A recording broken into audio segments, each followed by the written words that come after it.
Well, it's just there could be a problem. Well, is there a problem or isn't there?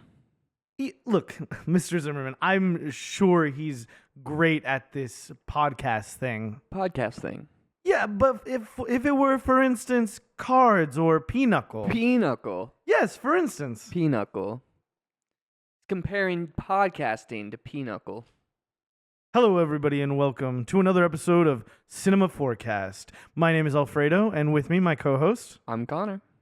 Welcome, everybody. Today we are talking about Searching for Bobby Fischer, a movie that is about a person who is good at something. But first, as you know, you are tuned into Cinema Fourcast, the movie podcast where every month we are randomly assigned by the legally distinct movie roulette a category. Attached to said category are 4 films that we feel fit the category, and each week we go in depth in one of the, you know what I mean, one of the movies specifically we do in depth dive for. Oh yeah. Man, almost landed it, dude, with the whole Y gymnast pose and everything. I was looking at you like, man, what an impressive guy. He's done this every time flawlessly, never messes up. Never. Definitely did not have to edit the intro last week's episode at all. Did you? Where I completely crashed out. I don't remember. That's funny. Yeah, it's pretty good. But hey, you know what? That's the magic of podcasting. It really is. It's the magic of talking to a bunch of friends about things we love. Yeah. Speaking of things we love and people who are good at stuff, I thought it would be maybe fun for the opening of this episode.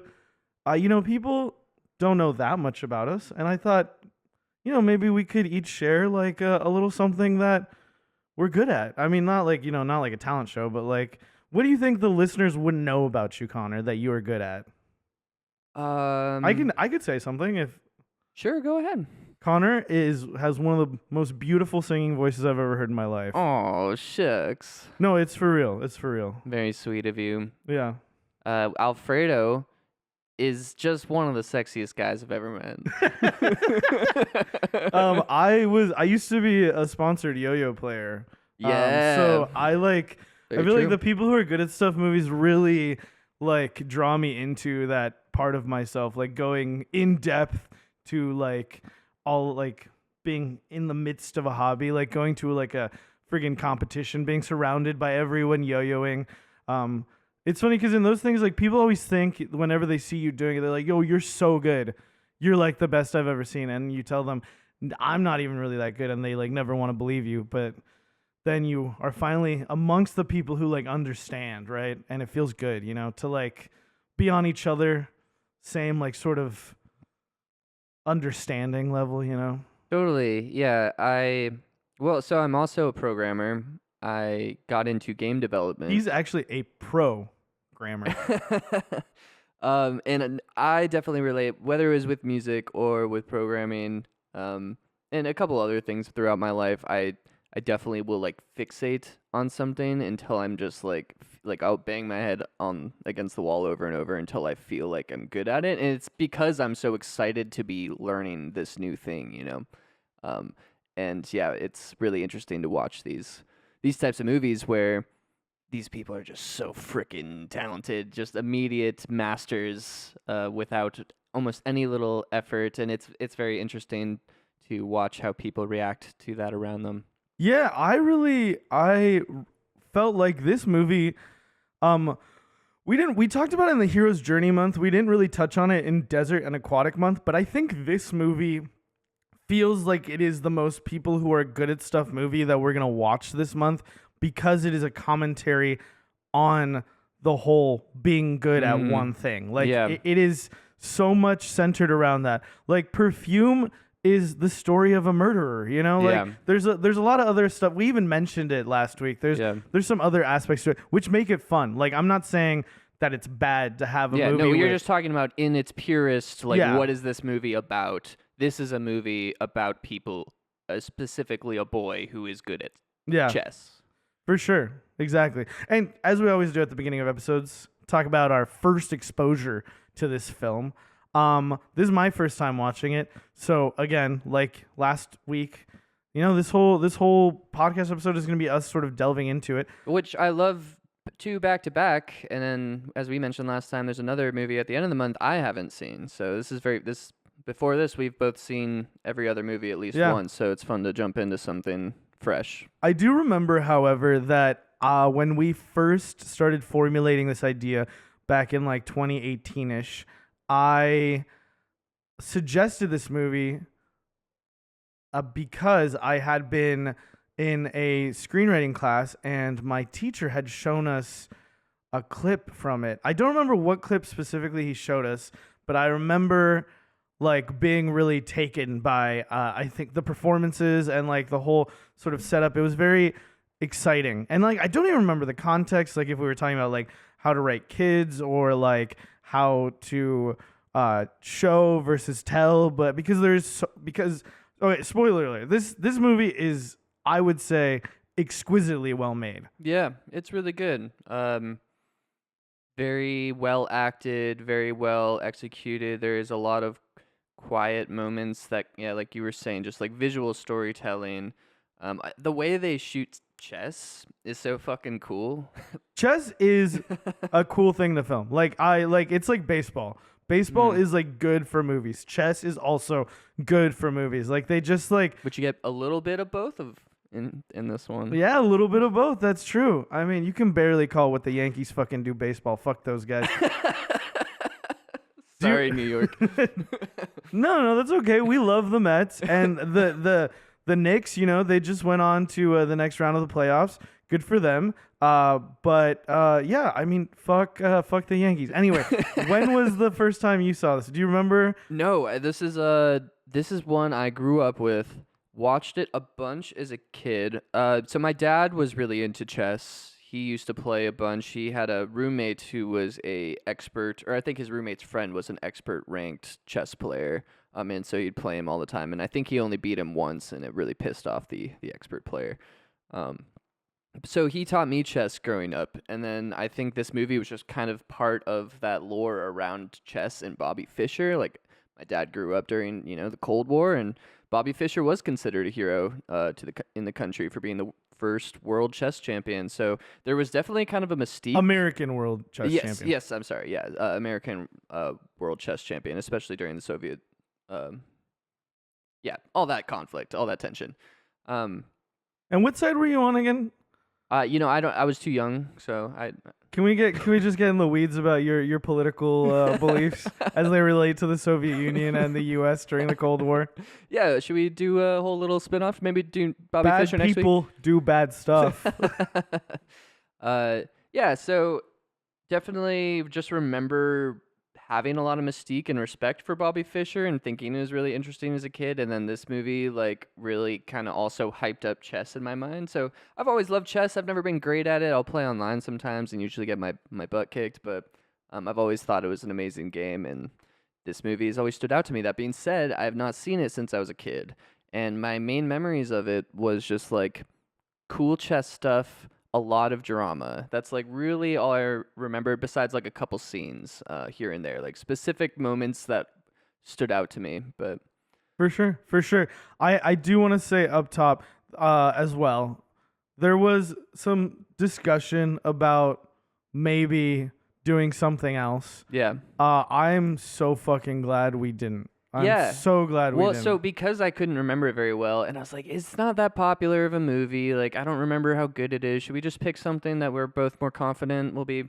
more fun to talk about? And we're just like, no, let's do it. I mean, we wanted to talk about it. Let's talk about it. And yeah, it pleasantly surprising, I would say. And I would venture to say that maybe you are kind of under the wrong impression. I think it was a pretty popular movie. I think it is a well-regarded, well-liked movie. I think it's one of those things where I've never heard almost anyone bring up this movie ever compared to so many of the other movies we've talked about, so I just kind of figured it wasn't something in the cultural zeitgeist I'm thinking very much. I might have seen this movie at some point when I was very young and absolutely don't remember it, but because I remember, to me, it was always in my head because my mom, similarly to your mother, English isn't her first language. My mom did go to a Canadian school in Peru, so she learned a lot of English growing up, but she always kind of had sort of phrases that stuck with her, and so I feel I would hear her when people would be like,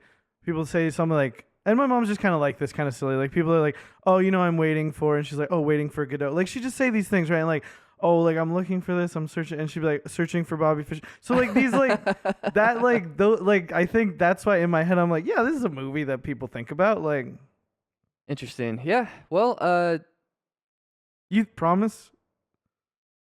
Should we cut that out? Was it not interesting? Should I go? Wait, erase. I'm just joking. I think this movie, I immediately was very excited by the music. I think the way that it starts with this sort of like twinkling sort of music of like kind of like a little bit of like hype. Like it's I picture being in like a theater, like the screen goes black, the Universal logo comes on, and then it's like this sort of like twinkling, like this sort of like anxious excitement, and there's these low like sort of like boom, boom. It feels very much like, yeah, I don't know, just put me in the mood for what was gonna go on. And of course, immediately we get some voiceover, which is a really common trope, right? We've talked about it a lot of times already. I like this one.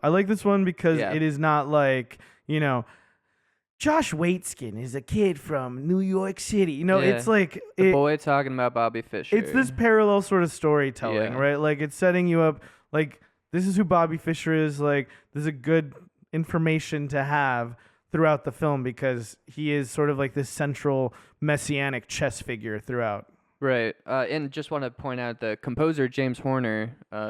Definitely a big composer. He did Wrath of Khan. He did Braveheart. He did Titanic. And I really like the score for this movie too. Sometimes I'll say that generally, like maybe like the second act of this movie was dragging a little bit for me, kind of emotionally, because it's kind of the part where everyone's kind of picking on Josh, like everyone's kind of which is the point of the movie, but it was just like wearing on me emotionally. And so sometimes the music was adding, it was almost like too melancholy for me, but I think that was more of a mood thing. But like when there were certain moments where it just really popped for me. Yeah, I felt like it felt like it worked really well for me. I want to say off the jump as well, since you shouted him out already. This is directed by Steven Zalian, and then he helped to write the film adaptation for it because it's based on a book written by Fred Waitskin about the real life experience of his son Josh, who was a real person and who is actually a martial arts world champion. Yeah, I looked that up. I was looking it up a little bit because I had completely forgotten it was based on a true story until the end, and I was like, "Oh, that's right." And then I looked him up. I'm like, "Wait, what?" Yeah, and I think this movie, one of the things that it does so well, that is so subtle that you really like I feel like you won't notice it in a lot of situations, is the cinematography. And that's Conrad L. Hall is the cinematographer for this. He even won, I think, an award from the American Cinematographers Association for making this for this film. American Society of Cinematographers, I think, is what it's called. But he did American Beauty and Butch Cassidy and the Sundance Kid. He also did Road to Perdition. I mean, he's. I feel like there's so much shadow and it's so natural looking. Yeah. And you really have to have a very, like, if you ever try to film something with just like natural light, especially on the cameras that they're using, because this is, I'm almost 100% certain filmed on film, right? Like on like actual film.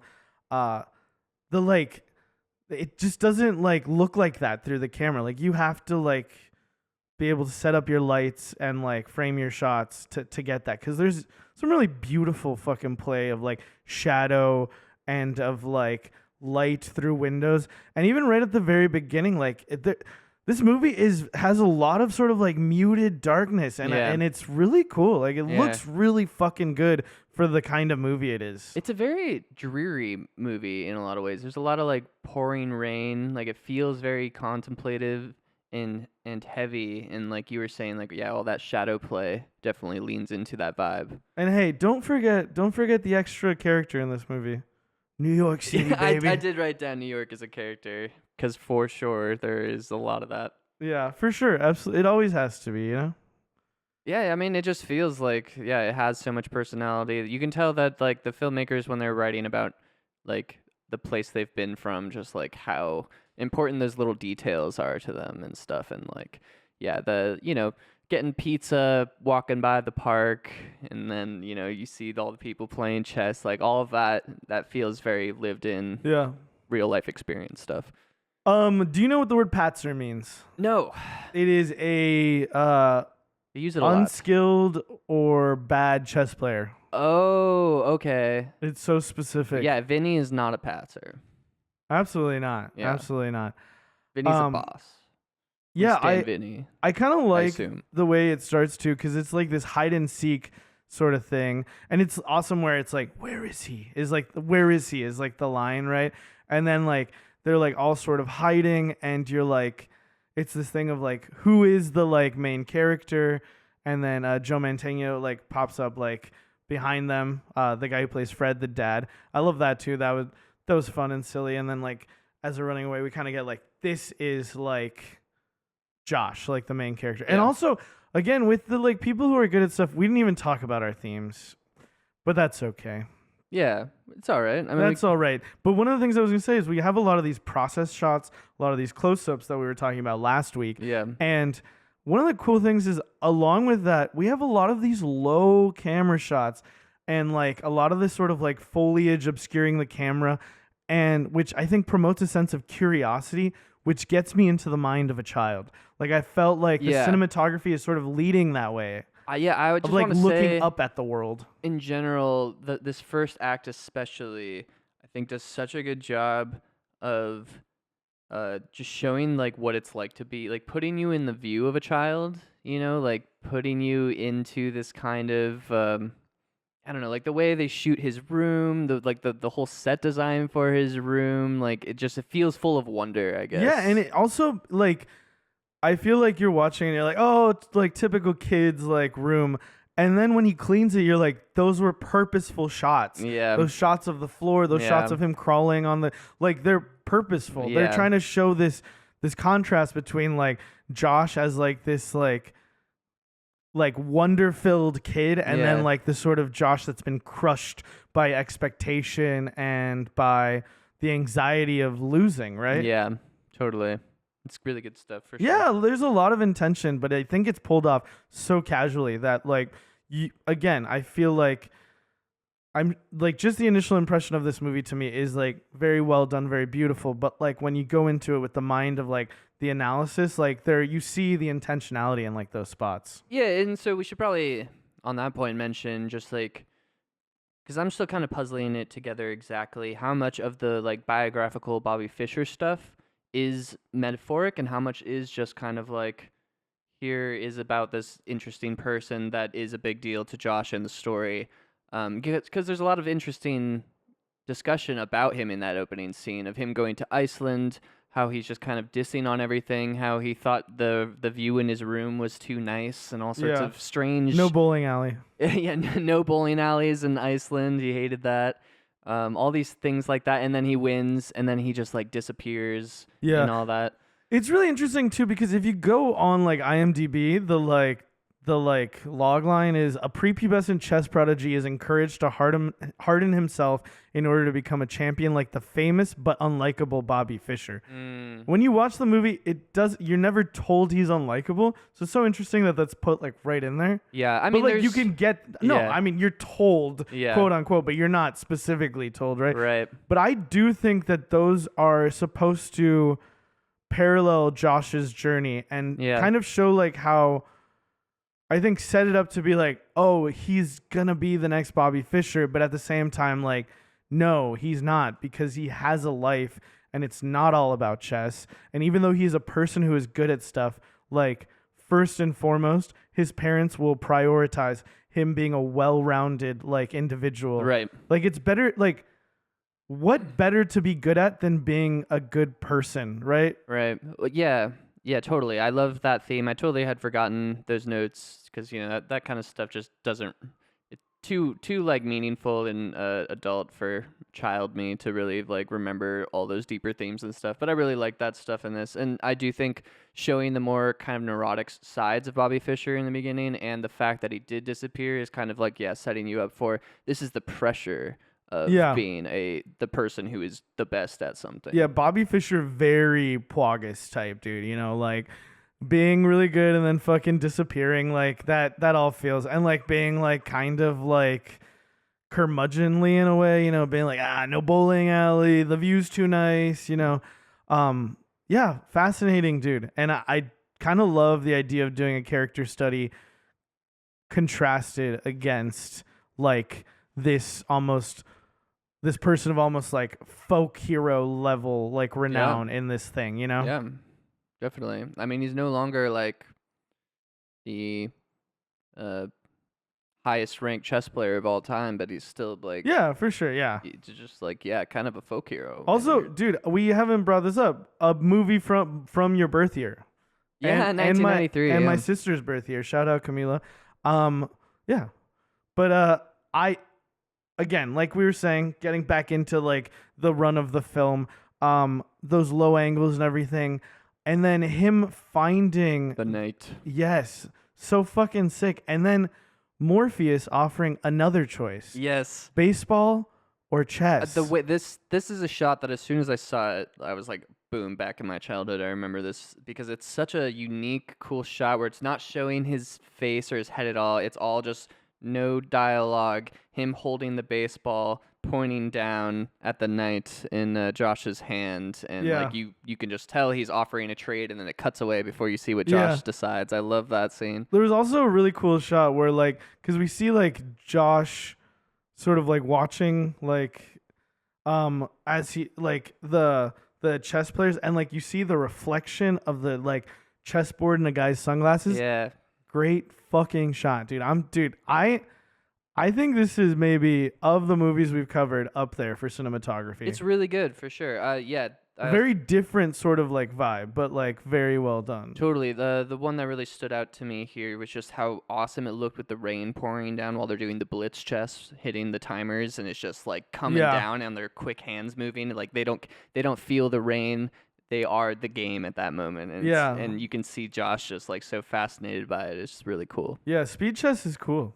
Yeah. I've never played it, but I just love the way they filmed it. I'm saying it's cool because I watched this movie and I was like, that looks fucking sick. And they're fucking slamming the piece. They're playing it like it's like aggressive, like it's like a sport, like where they're like but I also love we get the cut away from like where we don't see him essentially quote unquote making the choice. And then, dude, when he's oiling the mitt with his, I cried a lot during this movie, and this is immediately where I started. Like my dad, like, I like just immediately thinking about my dad getting me a baseball mitt, and I love how he's like looking for the ball, right? Yeah, he gets the snow globe. Yeah, and so in my head, I'm like, he didn't take the fucking baseball. Like I was thinking about that. Yeah. Like he still has still has the night. Yep. And I think they do show him like holding it at the end when he's going to bed. Well, that's one of those childhood wonder shots where he's like wrapped up and he has this all this tapestry around his bed, and then it's the shots through the window and he has like some like glowing lamp thing, and then you see him pull out the flashlight underneath his blankets to look at the night. Like it's just such a good kid moment. Yeah, I love it. I love that he kept the chess piece instead of taking the baseball. He's an intellectual just like you and me, Maybe he will one day have his own film analysis podcast. Maybe he already does. Hey, Josh Waitskin, if you want to come on and guest your choice of movie, brother, you let us know. Yes, please. And then we get that like cut to Vinny in the park tossing the ball to himself in the rain. Yeah. A lot of people just sitting in the rain in this movie. Yeah. And I was like, oh, what a cool, moody shot. When it gets contextualized later on and you realize like, oh, yeah, Vinny is homeless. Like Vinny is a person experiencing like houselessness. He is someone who, and I mean later on they say he's a drug addict, which is definitely like a weird like little thread that is kind of like I'm waving my fingers kind of jazz hand style off to the side, almost like dismissing it, but because that's what it is. It's like this thing that comes up. But again, I don't need Right. to go into depth about it, right? Like, Right. Yeah, I can't tell how much is just prejudice and how much is actually what's happening. Yeah, that's what I was thinking as well. I was like, is it because of like his situation that they're saying that he's a drug addict? But yeah, I mean, you do literally see people exchanging drugs in one part, like the Right. little like baggies, but like you never see anybody do drugs, Right. unless you count chess as a drug. I do. Hell yeah. Yeah, well, like right after this is when they go to the park. Yeah. I find Bonnie a really interesting character. I kind of had like a love-hate relationship with her throughout the movie. I love Bonnie. I think Bonnie's amazing.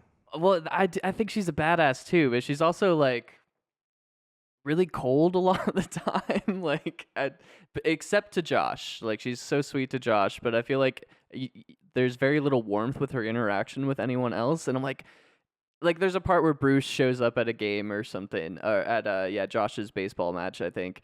And she's just like, little overdressed, aren't you, Bruce? You're overdressed. I didn't think it was. I think we had completely different reads of it. I thought that she was just being friendly, and it was to contrast his very like put together, like, like, oh, like decorum sort of thing, and she's very like sort of like, chill, and like that kind of catches him off guard. He's like, what, overdressed? Like, yeah. So I don't know. I thought Bonnie was great. I think I didn't see the coldness. I felt a warmth from her. I felt like her interactions with Bruce was of a protective mother. Right. Well, yeah, and Bruce is also a problem. I mean, Bruce is an asshole. Bruce is a fucking problem. Good character though, but absolutely strange guy. Sir Ben Kingsley, dude. Yeah. Yeah, I very interesting. I also think there's a very specific moment where things like turn for the worse, and I'll point it out. But also his little sister Katya, she is so fucking cute, so adorable. Yeah, I like when he's teaching her chess. Yeah, oh my dude. And I just want to shout out immediately, Max Pomeranc, the kid in this. Dude, this is one of the best performances I've seen from a kid.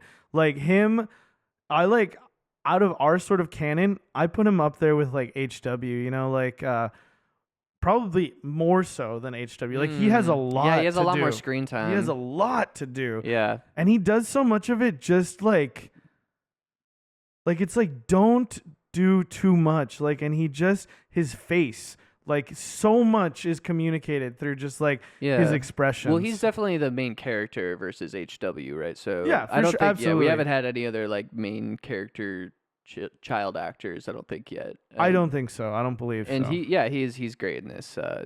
It's hard. It's so hard. Oh, wait, no. Star Wars. Yeah, Star Wars. Yeah, he is playing with a toy in that one I was scene. going to tell you. But I was going to go to... Like, oh god! I wish we remembered the line. He says something like Tashi. Yeah, I was gonna go to Tashi to get some power converters. Yeah, exactly. I also I love the way that he asks his mom. He's like, "Do you want to watch The Men in the Park?" And she's like, "Watch The Men in the Park." And I like that this movie, like, there's like a little bit of like stranger danger, but not that much, where it's like we don't really need to worry about that too much. And I kind of like a movie that knows what it wants to like talk about and what it doesn't feel like the need to. Because you watch other movies and they'll be like, oh, this is happening, so like let's like plant the seeds of this, and then it's fucking nothing, and it's like, I don't need that. Like, in some situations, sometimes if it's like a murder mystery, of course, like plant away. Maybe it depends on what story you're telling. Yeah, for sure, but something like this, Something that really stood out to me about this movie, and I don't know what this says about us in our movie selection. This is, I think, the only movie we've done so far that doesn't have any violence in it. Like, it's just like complete, like, drama-based storytelling.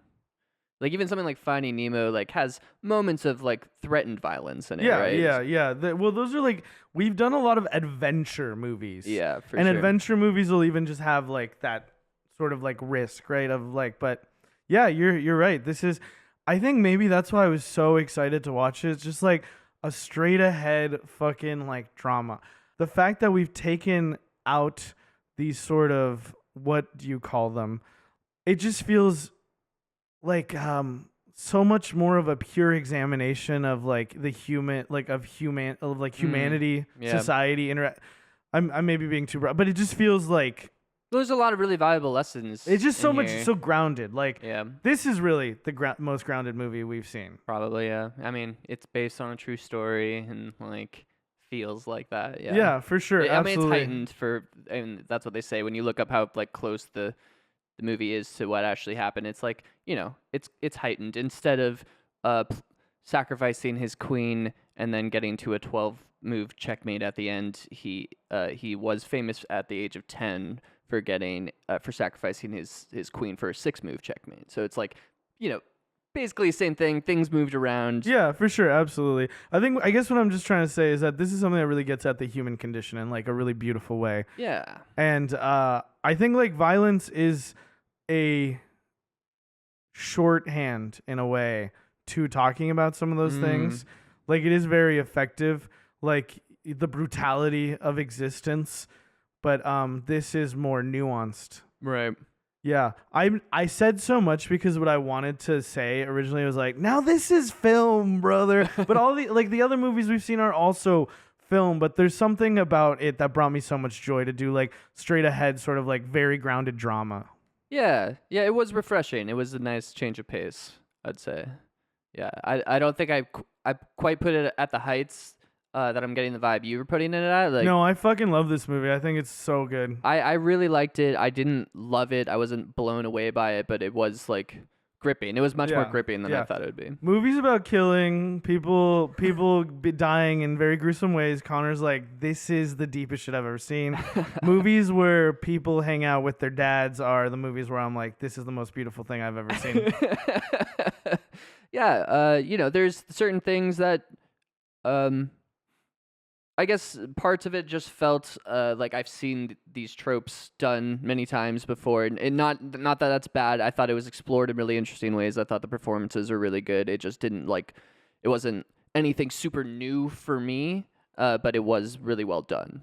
Yeah, I can understand that. I mean, this movie is like over 30 years old at this point. I think there might be something to the fact that, again, this might be one of those situations where maybe you're watching this being employed in this way, like, and then a lot of what you're saying about like seeing it done a lot is maybe after the, Yeah. I don't know. Like, That's possible too, but perhaps just in this terms is the of my- chicken or the egg, Yeah, and for me, when I'm rating a movie at the end and stuff, it's much less based on context. I'm not the prince of context, king of context, Prince of consent. But yeah, solid movie, definitely, and I'm excited to talk about it. So I also love when they go to the park. There's all the signs about no gambling allowed. You see all the money being passed around. This is where you see people actually like selling drugs. And this is the moment where I'm like, Lawrence Fishburne as Vinny is so fucking cool. He's so I love him quick-witted. in this movie. He's usually like some of my favorite scenes. Like every time he's on camera, basically in this movie, I'm excited because he's such a fun character. He's so witty. He's super engaging. He's super heartfelt. He's like the most pure in a lot of ways of the adults in Josh's life. Like, his mother as well, but just in terms of just being this like really wise mentor who's outside of the structure that is so overbearing for Josh throughout the movie. It's like it's always so nice to see him.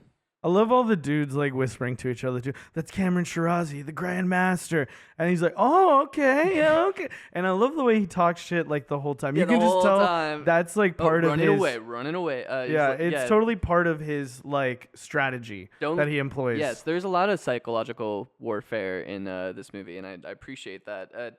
But yeah, he says stuff like, "Don't look at my clock. My clock is fine. Somebody call the police. This man is loitering." Yeah, that's fucking good. There's a lot of good ones. Yeah, and this is a movie where I realized that Lawrence Fishburne is left-handed, and he wears his watch on his right hand. Because I meet a lot of left-handed people, they wear their watch on their left hand, and I'm like, how do you do that? It seems so uncomfortable. Interesting. But yeah, Lawrence Fishburne, Good eye. fellow lefty. Good eye. Oh, dude, when you're left-handed, you always notice when other people are left-handed. Makes sense. Kid has this like cool castle He of makes a Lego toys. chessboard. Yeah, which is very. And this also made me like tear up some more. It's very, very wholesome. I feel like this is very much how I was as a kid, where I was just like setting up big elaborate like toy sets and stuff like that. It's so relatable, so evocative. Like I was flooded with emotion. Hell yeah. I will say like. No, it's okay. I get it, dude. No, for however. Cold and heartless, we get it. Cold, heartless, analytical. If I may, I was going to say that even though I'm not saying like even though I'm saying I didn't love this movie, I did tear up a few times. Like it did still get me. Like it's still very strong, I think. Yeah, absolutely. Very strong. Great fucking movie. It's really good. It's great, really. It's really and good. Then we have him walking past the park again. They got the Russian dude talking to himself, and we get to watch Josh's first chess game. Yeah. And I love that, like, this is a part with Bonnie where I'm like, good mom. Yeah. Like, she wants to encourage him, so she takes him to the park, even though it's like quote unquote scary. Yeah. And I as parents, I really loved that sort of aspect about them, that they were really like, that we don't really get tied up in all this, like, well, that's dangerous, or like, I don't want you doing that. Like, the conflict feels much more like, much more important than like silly sort of shit like that. Yeah, like well, there is that moment when she sees them gambling where she's like, okay, let's go. Yeah. And then she sees how into the game he is. Yeah. And that's something I do love about her a lot in this, is that she's so good at intuiting, especially in Josh. But it seems like she just kind of figures everything out like immediately all the time. Like she just kind of like sees through all the bullshit to understand people's motivations underneath, but especially with Josh, and I really like that. And there's the music is really good when he's playing the Russian dude, because like you can see with the combination of the shooting, the way the like whole interaction is shot, and Bonnie's reactions to it, and the way the music is sort of like kind of like swelling like in these ways where like she's realizing like that he is good at this. She's I don't know that much about chess, but I can tell he knows what he's doing. Right, and it really reminded me, this is some of the stuff I just love in people who are good at stuff movies, which is the same with Jean-Baptiste grabbing all the perfume bottles and stuff. You can tell right from the jump that he knows all the way they move. Like, yeah, he's never corrected. He's never corrected, like, you can't move that piece like that. Yeah, he's never played before, but he's learned how to play just by watching. He loses once. He's so gracious in defeat too, man. Yeah, I love that. Josh is such a good kid, dude. Yeah, he really is. Yeah, and then Lawrence Fishburne, of course, is like writing down, "I'm gonna remember your name," and he tells Bonnie, he's like, "Your kid used pieces in combination to attack." Like he's just because he asks him his name, Josh, and then he asks him his last name. Like, why do you want his last name? Yeah, she says, "Don't tell him your last name," and then he doesn't care. He just tells him immediately. Yeah. And yeah, it's really good. And I love that the guy he plays has like a little sign in front of him that's like "Played Tal," I think was the name, in 1953. It's just like, I love that's something that I really enjoy too. You have to pay him to play. Yeah, but he thinks that she wants a picture. Right. I love that they're just like the little peeks into this world here. Like that was fun with perfume as well. Like, what is this culture of being a perfumer in France in the 1700s? Sure. And here it's what is this chess culture? And we're getting the jargon of the patzer, you know. Yeah. He used pieces in combination to attack. Like all of these like little things, you know, that totally terminology. Really, you're like, oh man, I'm in the chess world. Totally. And we go to fuck the Yankees. The baseball game. Yeah. His dad is a reporter for the Yankees. He's a sports writer. I think maybe like a general sports writer, but it seems like mostly baseball. Yeah, he loves baseball. He really loves baseball. And you can see kind of what the core conflict is going to be with the dad right here in a very like well-written, subtle moment where Bonnie tells him that Josh wants to play chess, and he's not really paying attention or listening. He just kind of casually says, Josh doesn't want to play chess. Josh doesn't know how to play chess. Oh, doesn't know. Okay, I misheard that. Yeah. So that's a little bit different than the context I got from that. No, yeah. Because I mean the conflict with Fred becomes like I can live like the whole live vicariously through my son, through my son, right? Like, and it's like doesn't have to be. And I also love that it's not like it's never like, oh no, you have to be good at baseball. No, like he's just happy that his kid is good at something.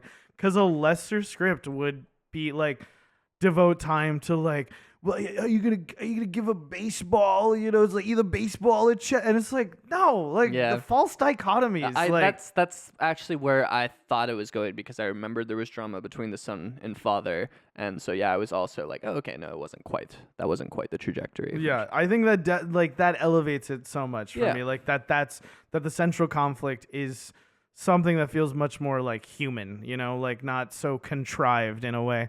But I like also that they're kind of talking to Josh and like, what do you want? He's like, I'm going to play second base for the Yanks, which, you know, I like Josh, but he has some questionable desires.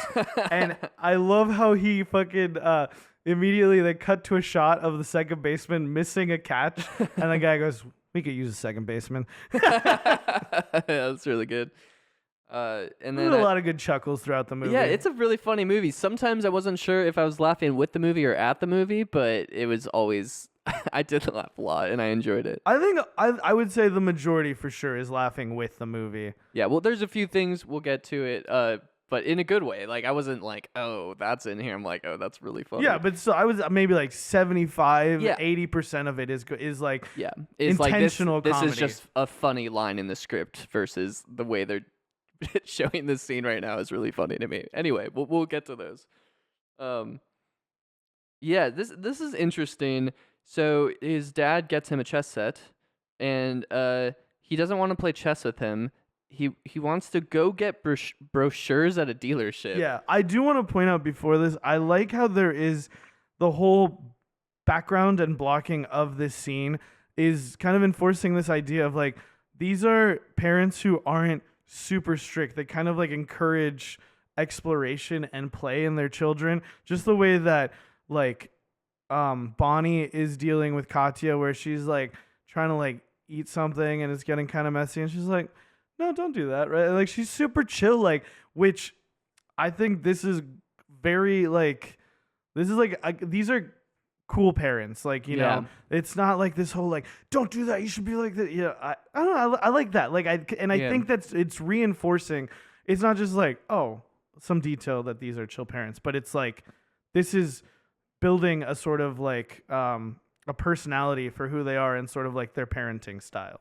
Totally. But yes, the brochure, let's go to dealership and pick up brochure. I assumed it was because like they want to look at the specs for the cars and stuff. Yeah, that was just, they don't really talk about being into cars the rest of the movie, so it was just really interesting. I was like, brochures at the dealership. Okay, they're just, you know, they're just typical dudes. They love baseball and cars. Cars, yeah. And I get the sense of, like, I do think that's an interesting line because you can tell that Josh, so much of what he wants to do and how much he looks up to his dad. So I can see his dad being really into cars, just like his dad's really into baseball. For sure, yeah. Josh wants to do what his dad wants to do. Yeah, it's very cute that he tries to do that. But then his dad's like, no, we're gonna fucking play. And I love that he like puts the like phone books down and he's like, go easy on me. And then he just like beats him, right? And then he's like, oh, yeah, I guess I should have gone easy on him. And she's like, dude, he let you win. Yeah, well, I love that he lets him put him in checkmate. And Fred doesn't realize he's put him in checkmate, and so Josh is like, just staring at him until he realizes. Well, this is some good acting again. He's looking at him, looking at the piece, looking at him, looking at the piece. It's like well shot too, like where you're like he's very much implying. And I love how when he's like, let's play for real, Josh grabs the phone books and throws them on the ground, almost like I don't need you to like give me training wheels, like right, and then. It's not until Bonnie tells Josh it's okay to beat him, you're not going to hurt his feelings, that he finally feels like. And then the music, you know, we're like, this means fucking business, you know? Yeah, this is a scene that really sticks out to me, just like being a kid who loved chess, where it just blew my mind to think that people could play chess like this, where he's like upstairs playing a mousetrap with his sister and just like running downstairs to do one move. He already knows what the move's going to be. And then later on when he's like, did you move that pawn? Yeah, that one. And then he says, move my knight or move my horse, right? His dad like corrects him knight, which is this funny sort of exchange of like, maybe he doesn't have the jargon down, but this dude understands chess better than his like adult father, right? Yeah, well, you just beat him from the bathtub. My dad always said to, this is a big thing, right? Because my dad said like that he felt like my dad also liked chess. We had a chess set at my house. My dad and I would play chess. My dad always fucking beat me, and I remember him saying something about like the day that you can like beat your father at chess like is like a very like important moment. And so I that stuck out to me in this movie that it's like the first person he beats. Well, yeah, the first person he beats at chess is his dad, you know. Yeah, that's a really good point. Yeah, I actually had a similar chess match with my dad a while back, and he always beat me as a kid. And then this time, it's so funny because I'm just realizing this how related this is to the movie now. Where I was beating him, and I was probably going to beat him, but for whatever reason, we had to stop playing the game, and we had the chessboard just like out on the table, and my dad spent like days like thinking about his next move, and he's like, okay, when we pick up the game, there's like I have like a slim chance of beating you, and this would have been my first my first time beating him. And then the chessboard got reset. It got like knocked over or something, and we never finished that game. And part of me was relieved because, like Josh, I didn't really want to beat my dad. Isn't that interesting? That is interesting. I'm gonna beat the shit out of my fucking dad, old geezer. I know he wants all the smoke, and I'm gonna bring it, dude. Yeah, so I just related to that feeling a lot. And also, another little anecdote, my aunt once played a master rank chess player, and it was her and one of her good friends playing on one side, and he was sitting on the other side of the room just calling out moves to them and just like absolutely wiped the floor with them. So also very like this kind of moment where, yeah, some people just don't need to see the board, just yeah, I mean they have it in their mind, right? Yeah. Like it's like how people talk about LeBron James and the way he processes like a basketball court. Like he can recall from memory plays from the playoffs like from years ago. Right. And he'll be like, well, you know, I knew you were going to do this, so I knew I had to be here, and that's why I called out for the screen over here, and that's why I moved to the left instead of to the right. Right. Yeah, I mean, you if you Dude, listen to... Can I say LeBron James? He's pretty good at basketball. Well, we should maybe watch a movie about him. LeBron James, come on our podcast, please. Yeah. Oh, yeah, I was going to say that a lot of the, like, yeah, if you listen to a lot of the grandmasters or the best players in the world, they basically know every single move from, like, every single game they played, and also, like, every single move from every game of, like, the best players. Like, it's absolutely insane to hear them talk about this stuff. For sure. I think, and it feels so wild, but I think when you get that deep into something, like, I can relate to it a little bit. Like, you know, with, like, Yo-Yo, like, hearing my friends say like, and then he did that like laceration combo, like, and that's what won him like worlds, you know. Absolutely. I definitely get really invested, but the level of I just don't have like the actual computing power to do it. For sure. I'm not saying I do, but it's just like when you get to like because when you become part of a subculture like that and like you get to see it like in person, right? Yeah. Like it is like, wow, there really are a lot of people out there who like know like so much their brains are just like they have such good memories for those specific things. Yeah. And it's great because then you're like you see them interact with another human being and they're like you know, no social, like, you know, like for example JBG from last week. Yeah. Well, you know, Magnus Carlsen, gotta say, charming man, genius, extremely good at chess. I've watched him just online before, and he's just like drinking a beer, just having fun, like playing against other grandmasters and wiping the floor with them. Yeah, when it comes to like Quaggas, I really love the like more casual like fucking prodigies. There's something so cool about well-rounded individuals being good at stuff. Yeah, Magnus Carlsen definitely strikes me as one of those types of guys, as opposed to Bobby Fischer is definitely more on the more like neurotic, eccentric type of geniuses. Yeah, for sure. Like lock himself away type shit. Speaking of which, we do get some more lore about him, how he got into chess. He used to play Monopoly and Parcheesi and of course chess. You know, and I like this whole thing about like he played both sides of the board hard. equally against himself because everyone else was not as interesting of a game. Yeah, for sure. And in the final line, he always won. It's like, damn, bro, it's so dramatic. It was like stuff like that where I'm like, it's just like so dramatic that made me laugh, But it's like I think within the context, it works for sure. And it's also funny to me that they say he always won because it's like when you play both sides of the board, you always win. Well, that's why. What they don't say is that he also always lost. Like, it is a real cup half full, cup half empty sort of thing. Totally. We got to another very intentionally funny moment of Jadoob. This made me laugh so hard. The guys arguing over you adjusted. I was adjusting it. What do you mean you should do? No, it's just so good. That feels also very like New York, like the sort of like, oh, what the fuck are you talking about? You touch your bees, you move your bees. Like I love that whole vibe of a lot of the people. It feels very. I think being over here on the West Coast and being super chill all the time, we don't really like conflict too much. Yeah, that's true. And in the Pacific Northwest, there is a reputation for being very cold, very passive aggressive, standoffish. So this is like not what the sort of like vibe that I think we're used to seeing from people interacting daily. Yeah. But from what I have seen myself and heard other people say, this is very much like a very like. And obviously these guys know each other better. Well, I was going to say, because I could see us doing this over some board game. It wouldn't be me like being like, oh, you touched the piece, but it would be like, wait, hold on. Did you do the thing that you were supposed to do on your turn? And you're like, yes, I did the thing that I was supposed to do on my turn. And like, little just like picking at the details with your buddy. For sure. The gummy bear trade for chess. There's a lot of trading in this movie, which is interesting. Yeah, dude, friggin' Monk himself, Tony Shalhoub, dude. Yeah, it's just... The fact that he picked like gummy bears out of some other person's bag, I was confused by that because he's supposed to have OCD. Oh, really? Monk, the character. Oh, I haven't seen it. Yes. I know the concept though. Yeah, very strange little character here. Like I loved it a lot. I love his. He doesn't say anything. I don't think. Right?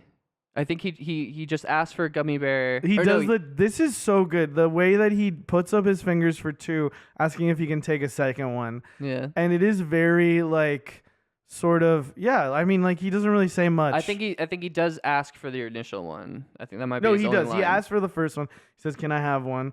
No, I mean, well, there's also the Jadoob thing. Like he's Was that him? I thought it was 2 other guys. No, that's him and okay. And some other dude. Gotcha.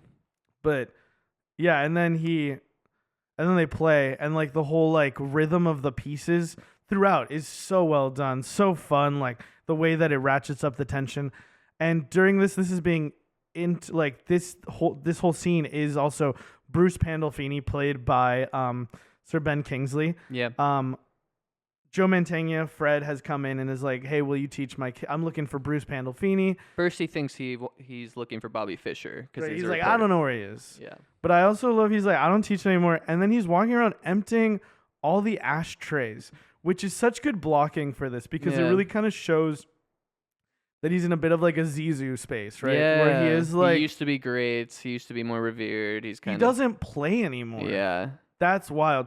And they don't make a big deal about it in the movie, but he starts playing again. Yeah. Which is so cool. Like, and again, a lesser movie would have been like, I started playing again, Josh. Yeah, he's definitely one of the most interesting characters. He's also like, just very... Also, the whole thing between him and literally the character's name in the script is Poe's teacher or whatever. Yes, this is another one of those things that really made me laugh. Oh yeah, that guy's ridiculous, and also it's just so dramatic. So you also see the difference between how good like Max Pomeranc is, and then like another child actor. But again, he's like he has to do something awkward. The guy who plays Jonathan Poe. Yeah. But I had the feeling that maybe that guy, and we're getting a little ahead of ourselves, but I want to say now, I think maybe because he says he won't disappoint his teacher. I think that's his teacher. Yeah, totally. And he disappointed him by like losing some big match. Yeah, I think. But they never address it, and I love that. Yeah, I like it too. I think it was making me laugh just because there was so many like tropes that are just so like on the money. Just like the teacher who he won't do it anymore. It's behind him. He's not interested in teaching your kid, and then he figures out, oh, but the kid's got some talent. Maybe I can maybe I can refine some of my former glory. And then like right after that, we get the like arch nemesis who used to be his teacher, and he has the opposing kid. It just like it's so perfectly dramatic that it just thought it was really funny. It is funny for sure, especially when you look at it like that. But I think within the context of the film, it's like done much better than a lot of movies. Oh yeah, it's like well written, well executed. It was just like it feels like a natural progression, but I totally get like honestly, I think some of the weaker parts of the movie are his like rival teacher guy. You know, like it feels that those are some of the parts where I'm like, this guy is silly. This guy's in like another movie, you know. Yeah, this guy's with Dennis Hopper, like in a different movie. Waterworld. No, they're both in a separate. They're in a liminal space that is not in the movies they're supposed to be in. The non-movie zone. He's so like flamboyant too. I mean, we're talking about him already. It's so fucking funny. He doesn't even have a name. He says some funny stuff. It was just some of the lines like that where he's just like, maybe he won't disappoint his teacher, and he's like talking to him from behind him in the shadows. Yeah. It's just so dramatic. That's pretty good. And then I love that like then we see Josh beat this adult man who's part of a chess club. Bruce is realizing that this kid is good, and then Josh gives him like the gummy bears. Such a gracious winner, like, and it really warms my heart. Like, you know, I love a cocky piece of shit, but to see someone humble it's what I need. Honestly, I think part of my response to this is like where I've been at, like the headspace I've been in, like. This has been something that has really warmed my heart. Like, and really kind of like, I think I don't ever really believe that you need to sacrifice like the whole idea of like, if you want to be great, you have to sacrifice this, this, and that. A very long time ago, I was like, I want to have friends.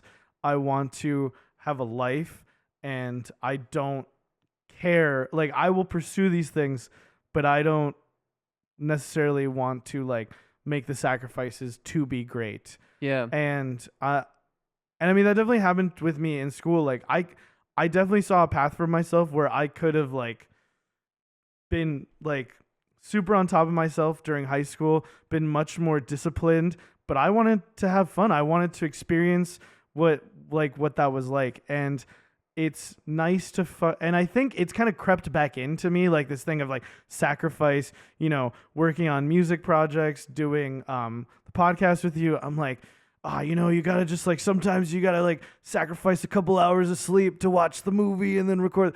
But like watching this, I'm like, no, like life is fun and like we can be.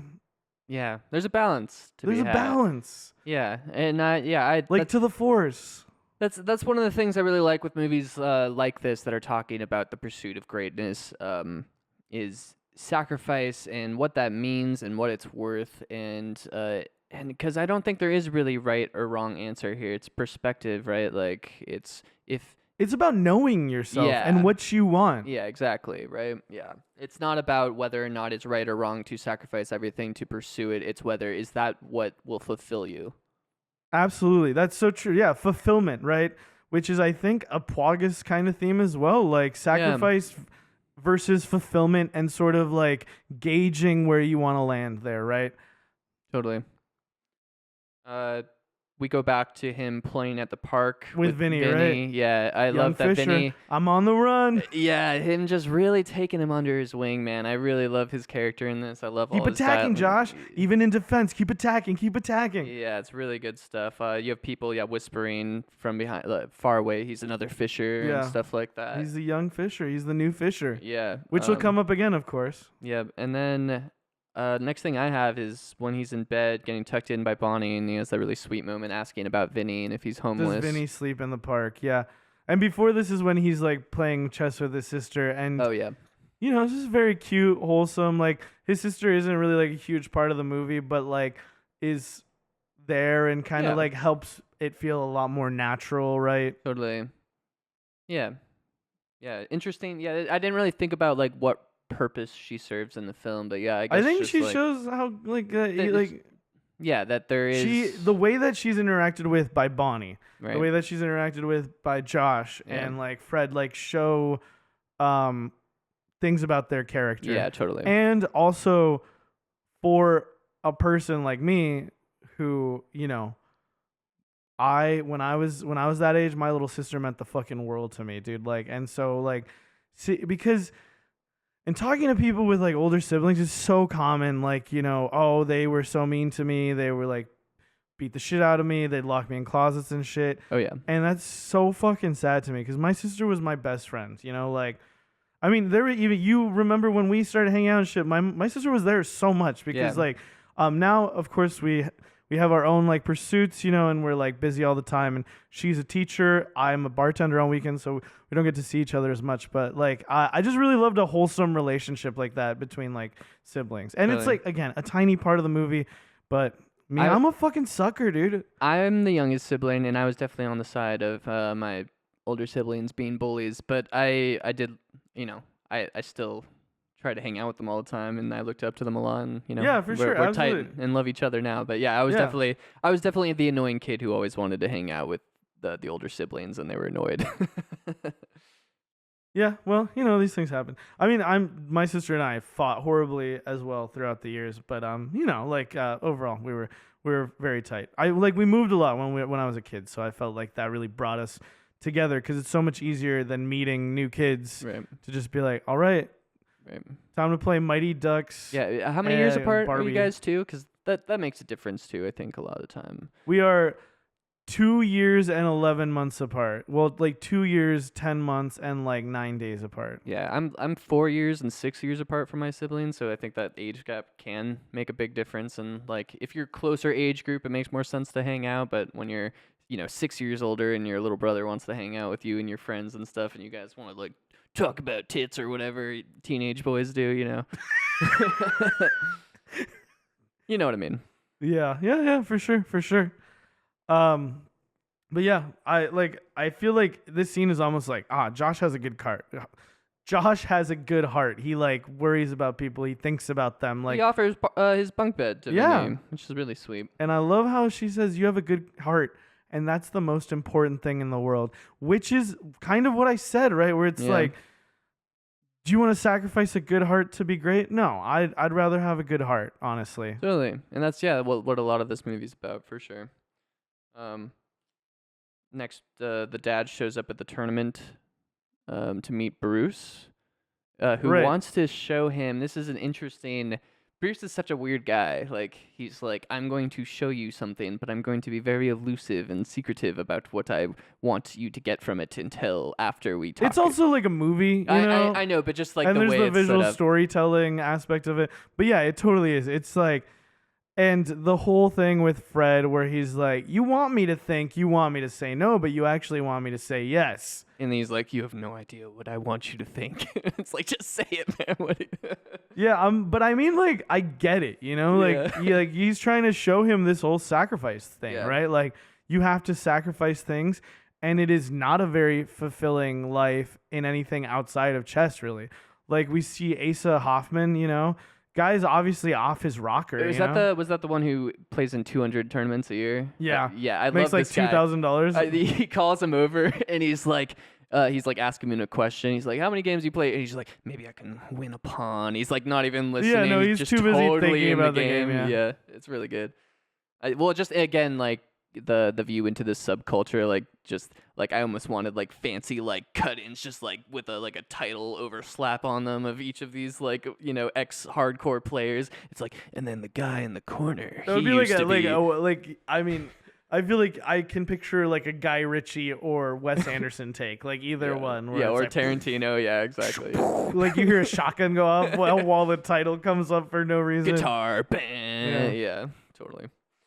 It is a sad sight in there. And then he does say the thing to him about like Bobby Fischer's successor wasn't here tonight. Yeah, I love and that the line. Implication is like Josh has the potential to be that guy. Yeah, well, he talks about how Bobby Fischer was a creator, and he was an artist.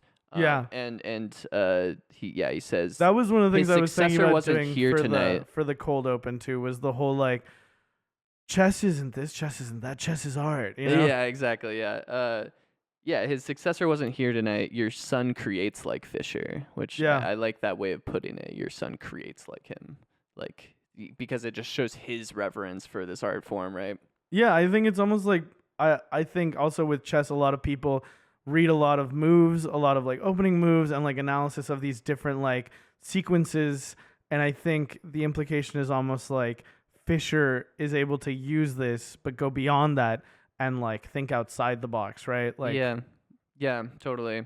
Um, yeah, just being able. I think that's the difference between like, from what I understand, like expert and master is like expert is someone who knows every single book move by the book and will execute it that way, and then a master is someone who will use that against you if you're an expert because they know how to fuse these they're things exploiting together. that they know what you know. Exactly. And that's what you're going to do. Exactly. Yeah, you're going by the textbook, and they're going to use that against you. Good stuff. Yeah. And he also says here, this is another just like super dramatic but like great line. He says, "I want back what Bobby Fischer took with him when he disappeared." Like it's so evocative, right? Like this feeling, whatever Bobby Fischer brought to the world in chess, and this man personally, he wants to find that again. That this like flame in the darkness. I just thought it was very, I don't know, evocative. Yeah, for sure. Then again, we see Josh's bedroom again.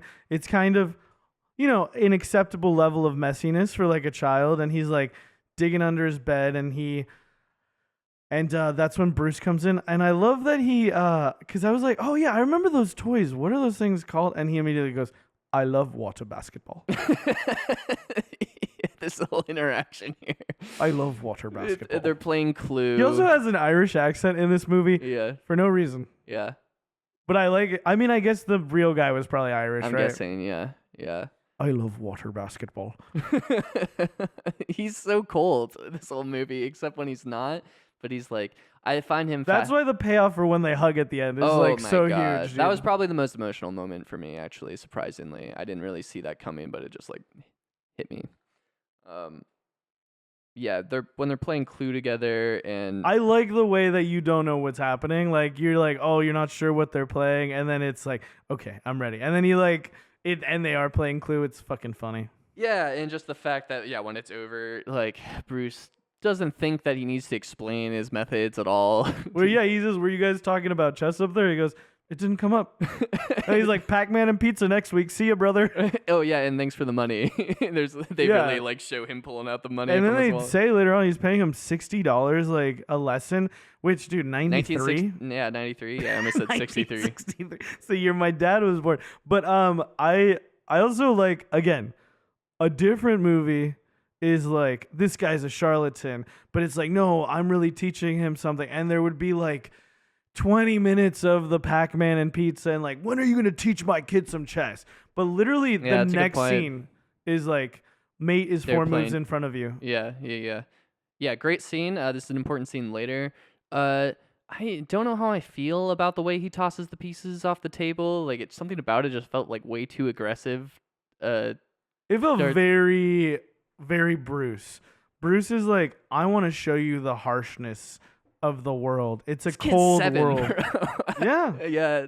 I guess that rubbed me the wrong way. It should. Yeah. It should rub you the wrong way. Throughout the whole movie, for sure. There is a lot of things throughout this movie that are good and bad. Yeah. Which is what makes it so great to me. Yeah. It feels so like, we talk a lot of times about like, oh, well, it's a movie, like, let's do movie things. Like, this movie is a movie, but it also like really is very genuine and feels very, I mean, it's a real life story and you can feel that in it, right? Like, he definitely seems like an intense fucking like instructor of some sort that like a kid would have, like I wasn't shocked. I mean, I was put off by it for him. Like, I was like, this guy's fucked. Yeah. Right after this, we get the whole sticker and point system with the certificates. And I think I just like, even though I didn't really remember all the scenes, I think I had like a visceral reaction to seeing all this stuff again from when I was a kid and remembering like how gross this gets and just being like, oh no, that's not good. And just like, he's so manipulative about it too with the certificate when he's explaining to him like only a few select boys will ever. And the way he smooths out the corners. And be careful with it when he gets it back, you know. And him just pulling it out of his hands after he's let him hold it for a second. It just like really grossed me out.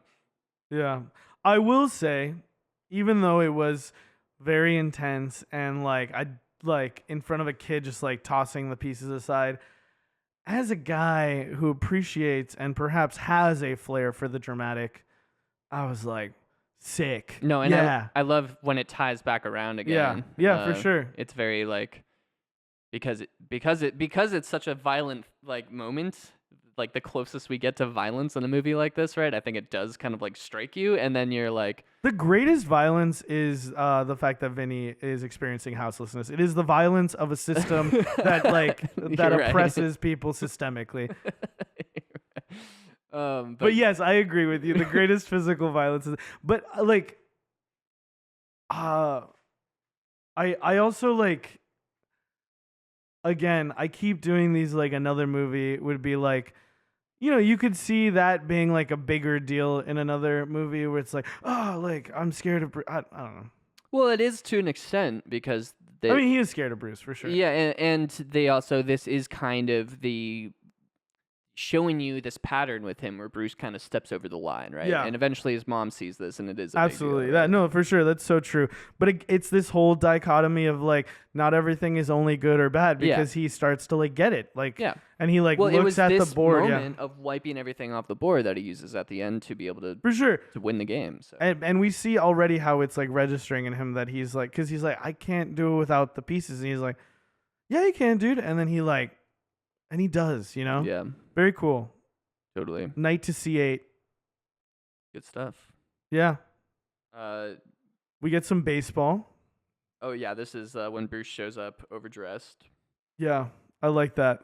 I thought it was funny. He is dressed like a fucking, like a drama teacher.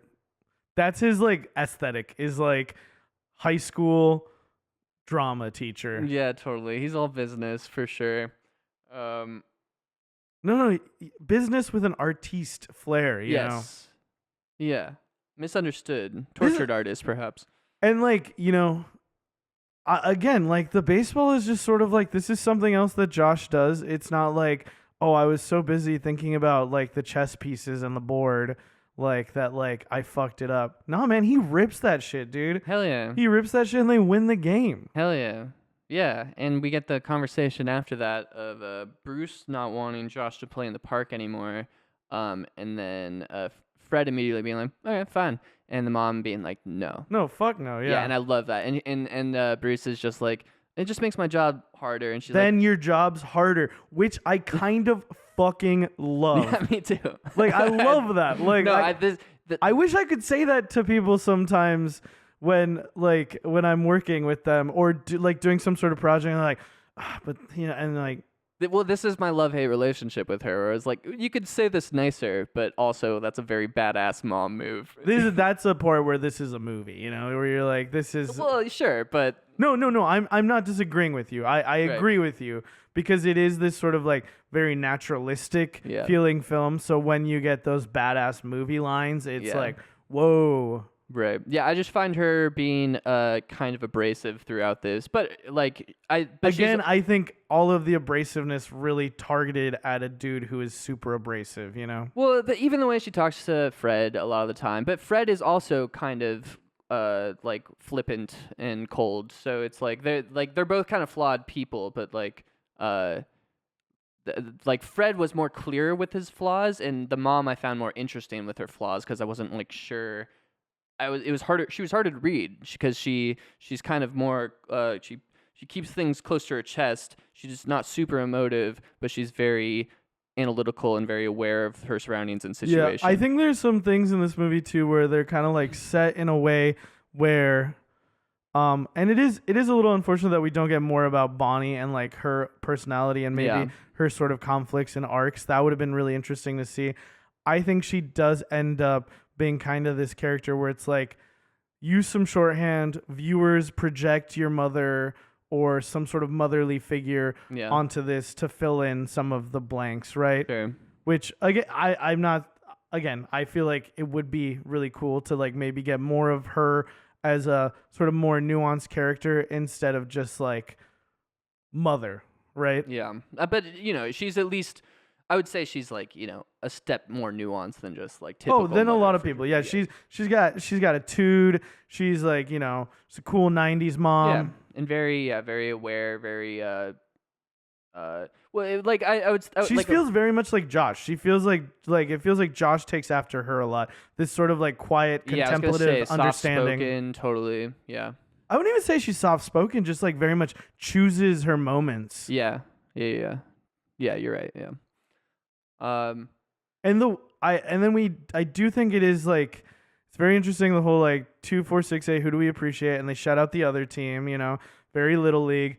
And then Josh like staring at the losing team as they leave. And I think this is the planting of the seeds of like hating your enemy versus not hating your enemy. Or that, and what does it feel like to lose, Oh, yeah, that's a good point too. Yeah. Yeah, it's a big part of this, the fear of losing. And yeah, that's something that I didn't really consider when thinking about the themes for people who are good at stuff, because usually the people who are good at stuff just keep winning, But that fear of losing is that's not really something Jean Baptiste is like. No one's gonna outcompete Jean Baptiste when it comes to he's smell, not competing with anyone. He's trying to fucking murder people to make no one else is undertaking the project that he's undertaking. But there's like he's supernaturally the best at this, right? Yeah, like for sure. He's so out of the league of anyone in that skill set that there's no one that would come close to competing with what he's trying to do. And I like what I like too is this whole idea about losing sets up that quote. Maybe it's better not to be the best, then you can lose and it's okay. Yeah, totally. I do want to point out, too, with this whole thing about playing in the park, the big thing that will come up later on is fucking Josh loves to bring his queen out early. And Bruce is kind of like, that's like a hustler trick. Like, that's not going to be helpful. Keep your queen back. And this sort of dichotomy of like, queen out early, keep your queen back, will come up again in the final game. And I love when we see Vinny and Bruce sort of like, bring her out. Well, keep her back. You messaged me yesterday after watching it, like, I'm very excited to talk about this movie. And I was like, I hadn't watched it yet. And I'm like, oh, cool. There's like very few things I remember about it. But one of the things I told you I did remember is how good the last chess game is. And it was like a bunch of scenes like that where I'm like, watching it again last night. It's so hype the way everything builds up at the end there based on everything that's been building up through the movie. So good. Yeah, for sure. Yeah, the reason I said that was because like this movie is on like Finding Nemo level for me of like family and like relationship sort of commentary that like it really like dug deep for me. And I mean, I would say in the same sort of realm as like There Will Be Blood, but There Will Be Blood is like the opposite, sort of like a growing apart that is so tragic, right? Totally.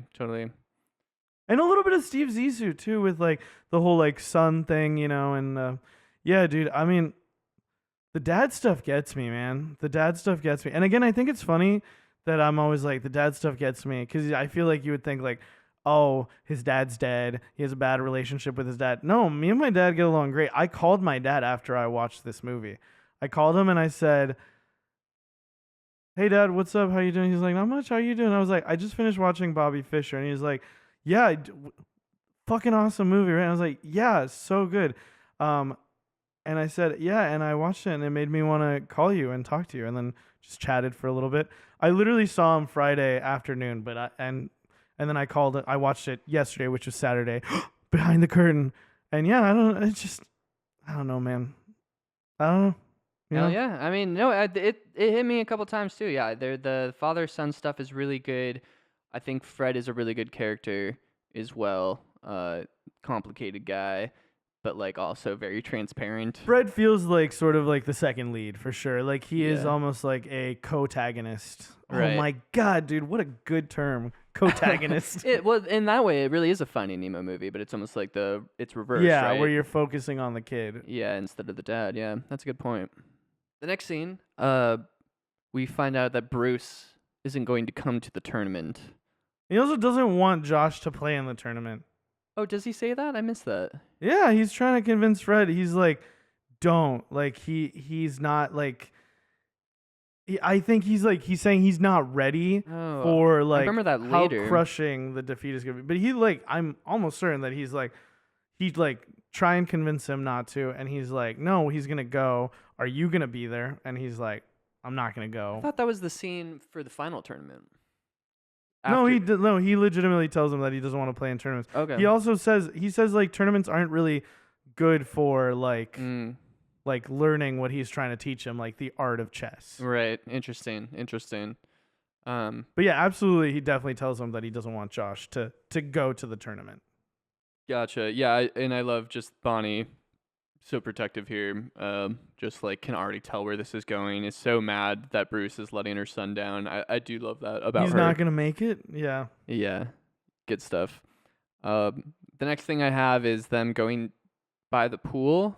For I don't even exactly know what this is. It's like the parent chess club hangout or something. No, they're at a hotel. Oh, for the tournament. So they're all at this hotel. And there's a pool in the hotel. Okay, yeah, I wasn't quite sure how that was all operating. Very reminiscent to me of going to a like a yo-yo contest. You know, like everybody shows up at the hotel. You start noticing other people. You're like, oh, I can see that guy. He's got the Yeah, and this is one of those really funny moments to me where he's like, "What's his rating?" And he just sees the number 15 on a sign. He's like, 15. He's like, 1,500, and he's like, yeah. And it's like, why are you lying about this, dude? You're not even that invested. He's so competitive that he just like has to, and he doesn't even know if he gave a good number. He's just like, I hope this is good enough to impress this guy. It's I kind of like that. Me too. It's just like, why? It's so fucking silly. No, and he also says, think the what it's called is ELO, right? Like your ranking, which I am familiar with from playing competitive online games. Like Overwatch, they have like an ELO system, which I think is based off the chess system. Oh, interesting. I didn't know that. Cool.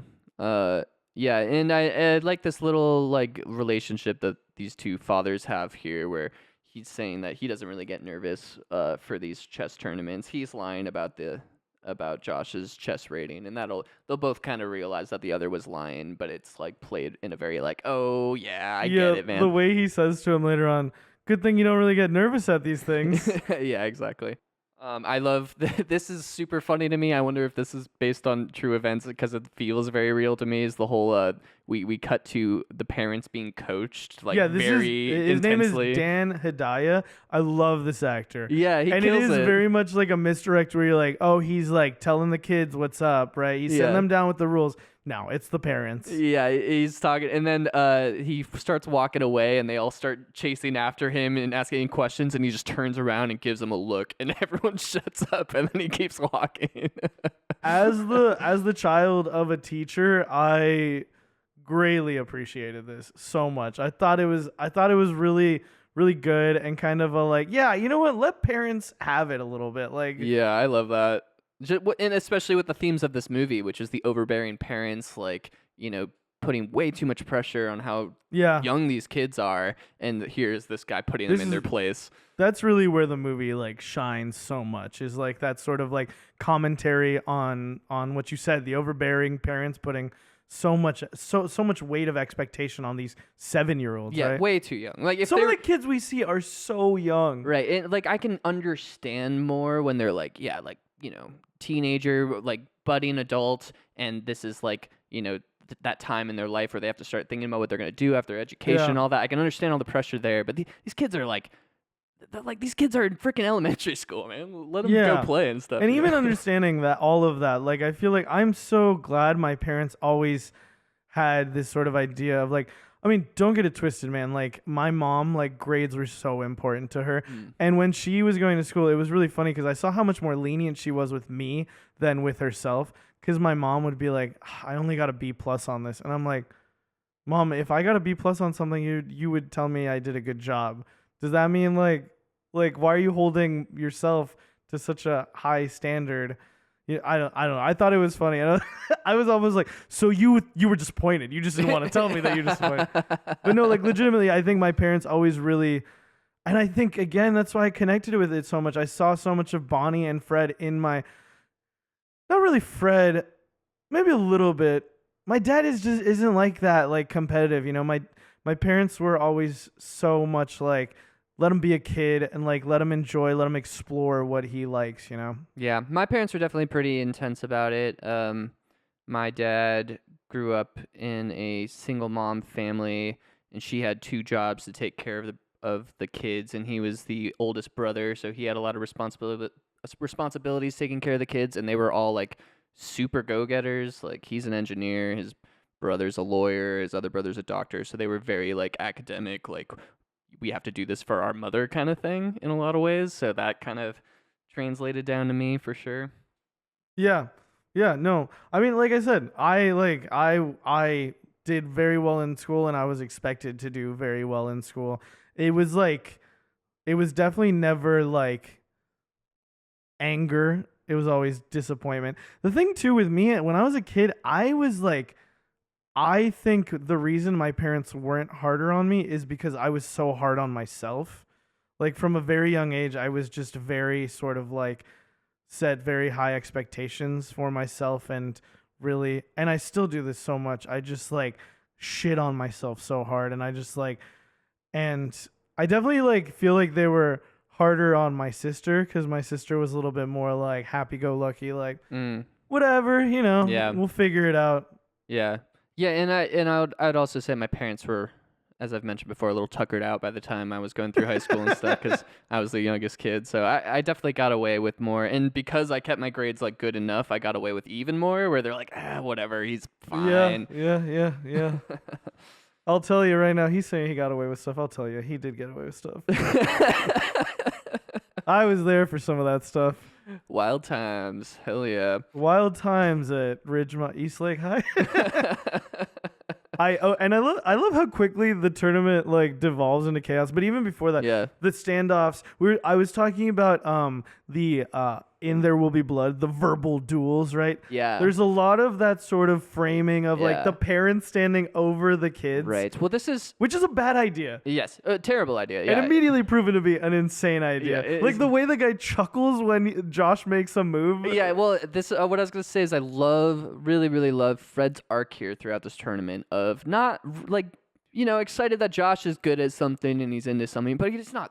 He doesn't really care too much. Like he's not super competitive about this yet. He doesn't really like get how important this is to all the other parents in the room. So during that first chess match, he's looking at the other father like, "Hey, what's up?" And the other father is very serious and intense about this. And immediately Fred starts to get that, "Oh, wait, this is actually like there's weight to this." It is a fun like arc to see him becoming growingly invested in it because it really is this like parabolic journey he goes on. It truly is like an arc because he goes from not really caring, being excited, to caring way too much, to then having to go back to sort of being like, I care, but I care about it in so much as I care about you and how you care about it. Exactly. It is a really cool arc that Fred has. Yeah, like, great. It's great. It's a good, very informative thing. Lots of parents would it might benefit them to check this movie out, Totally. Yeah, and I was thinking that too. It's just like thematically.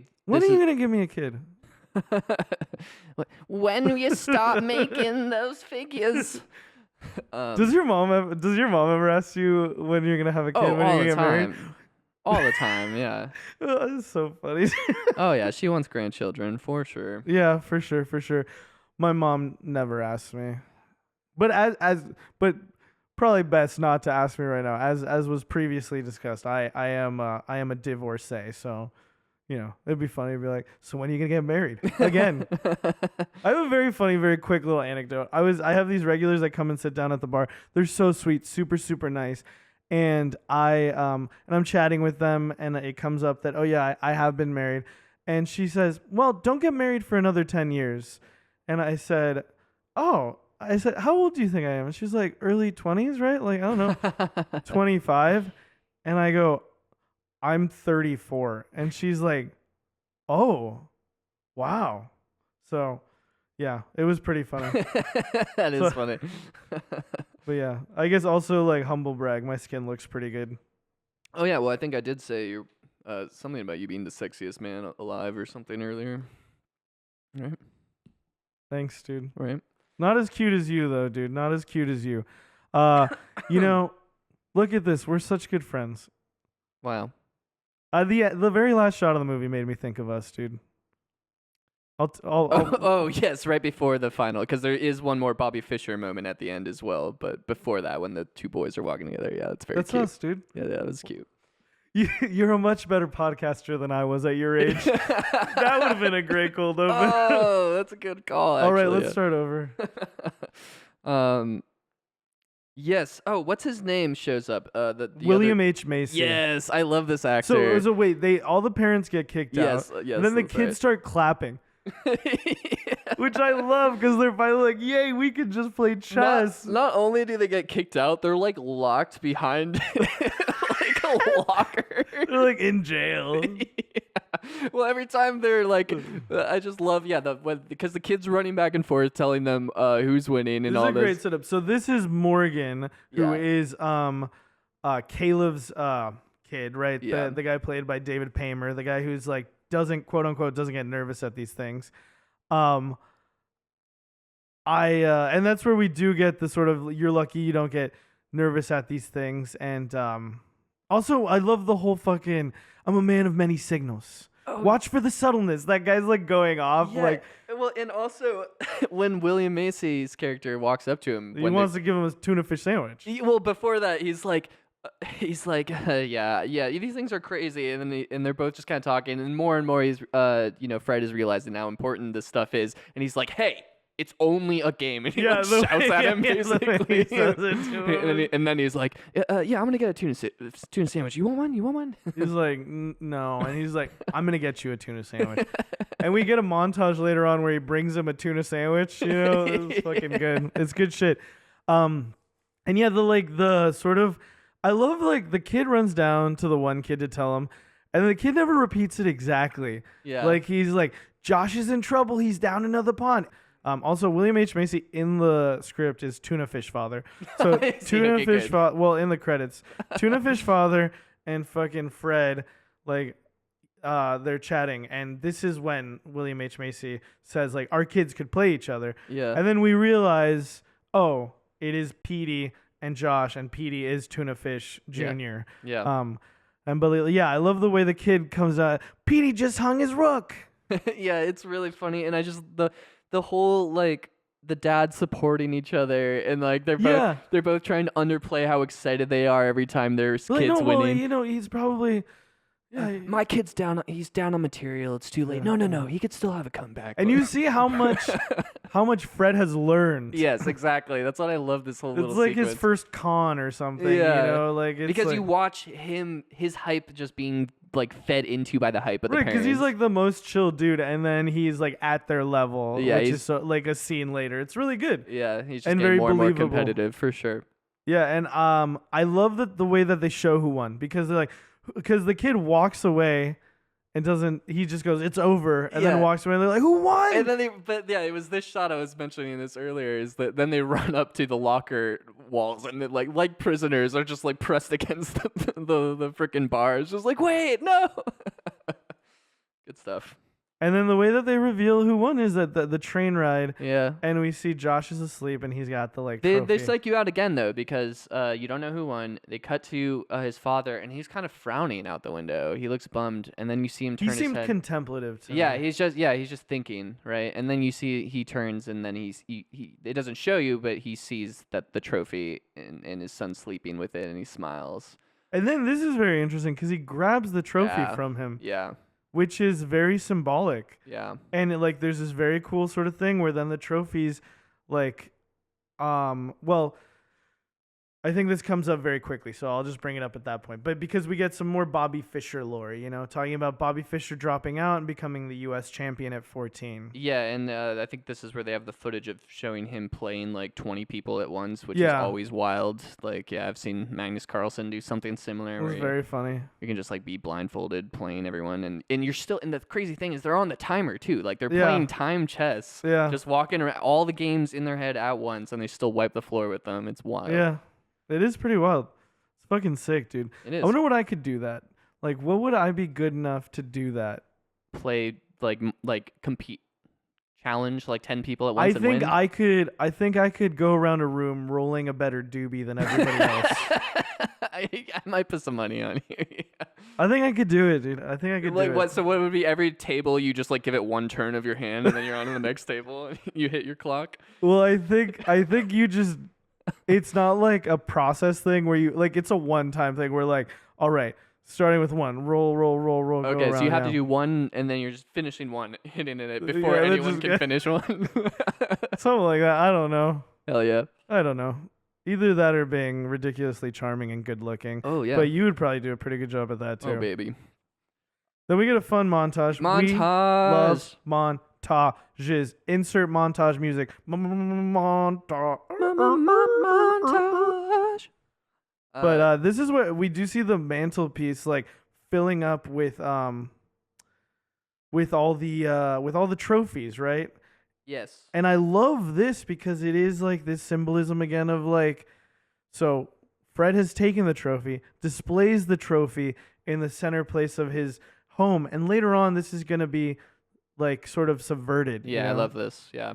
Because and I didn't really think anything sinister of it, just like him displaying the trophies as part of the family's accomplishment. And it's not supposed to be sinister. I think with the context of the way the movie goes, you kind of see how there's a symbolism to it. Yeah.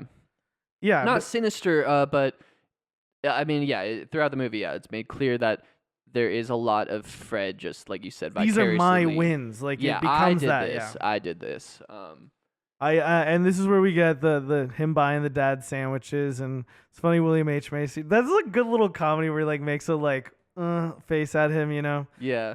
And we get dude, speaking of people who are good at stuff, Patrick Ewing, New York Knicks. Wow, dude. Early 90s, what a time for basketball, dude. Hell yeah. Oh, and also just I love in the montage Vinny showing off his trophy at the park and just making the other guys playing chess feel bad. He's like, when have you guys ever won anything? One of the guys like, can you shut up, man? Yeah, we're just playing chess. It's like in the middle of the night. He's like, we're just trying to play chess, man.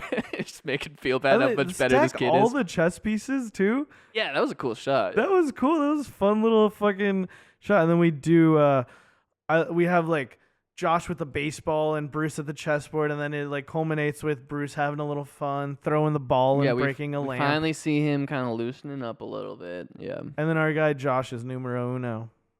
Oh yeah, he's winning all the tournaments. It's just a montage of him winning tournaments. I'll be honest, when I was taking notes, I kept accidentally writing Bobby as the name. Oh, that's funny. Yeah, makes sense. I hate to admit that. Next we get the parent-teacher conference, which is a big scene. Yes. Yeah, and I think dude, this teacher, man. I actually disagree. I think you said it when we were talking about it before. You said that she pissed you off a lot. And I get that. I totally do. Both of them upset me. Yeah. Oh, Fred is being a dick here too. I think that I think this scene does what I like about this movie, which is that like they are both right and wrong.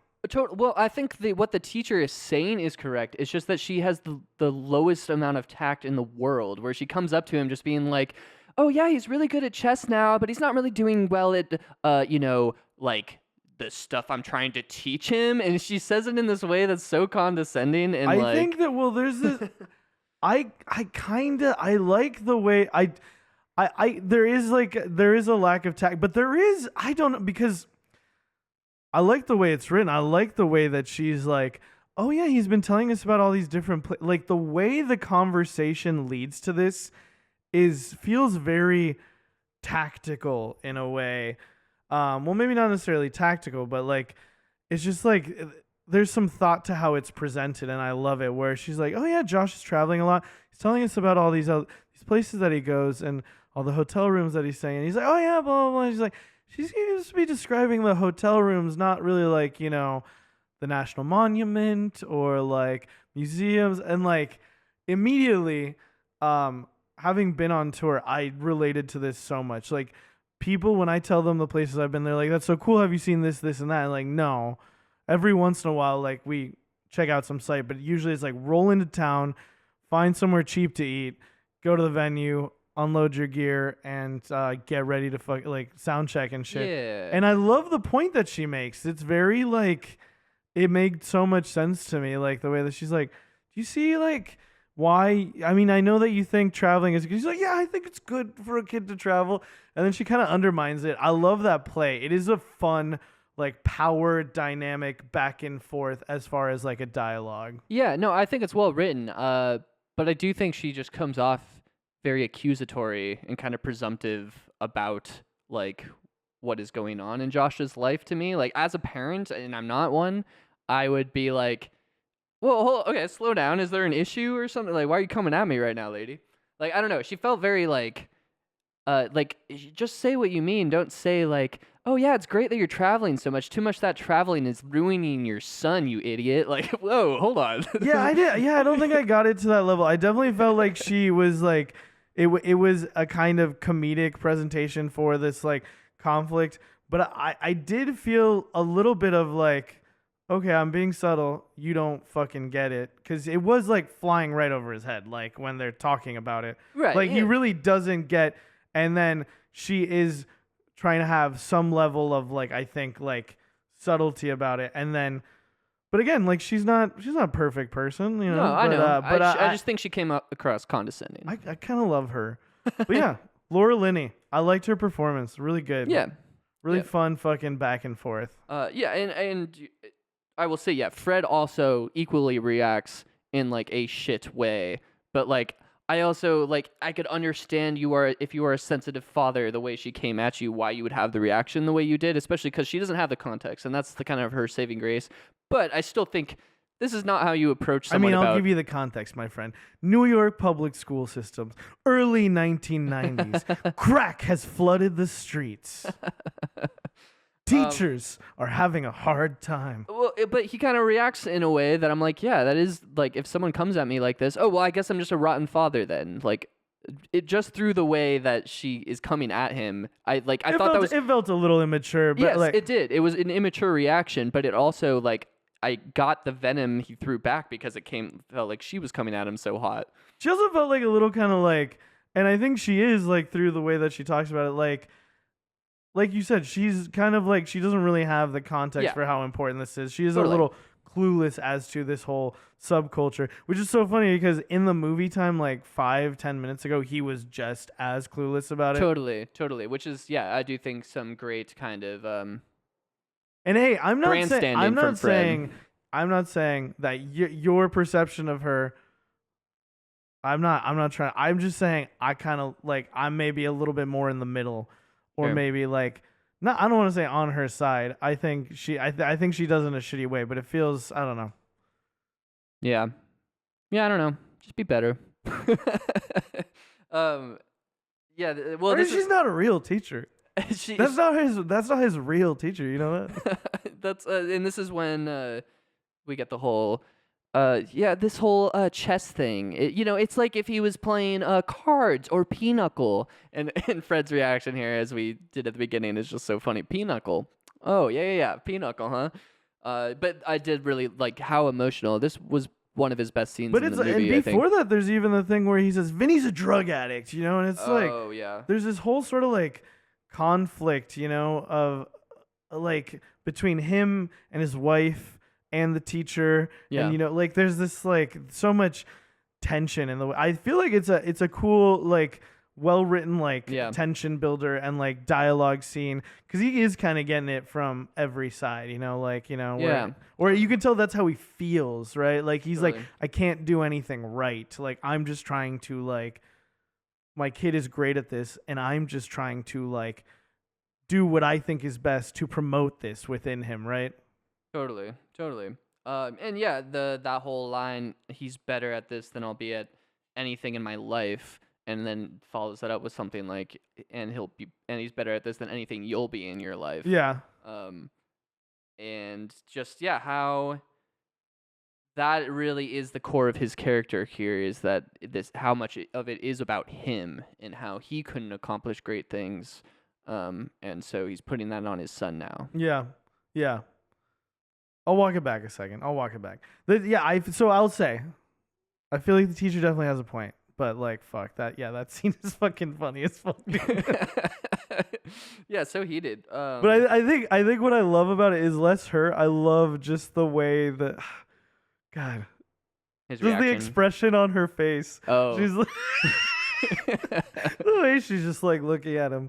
Yeah, I'm okay. I'm walking it back. I'm walking it back. Yes, yes, she's fucking she is tactless. But I think what I'm just loving so much is just the fucking stupid look, like the stupid smile on her face. That's what made it feel like less like she's just has, like you said, no tact. Like there's no like you said venom, but I think it's just like it's clueless like clueless malice, if that makes sense, where she's just like, so it's just like, yeah, just like maybe like, don't take him around doing all this stuff because it's like impacting all this shit. And he's like, oh yeah, you want to tell me how to be just that? She's like, yeah, I think.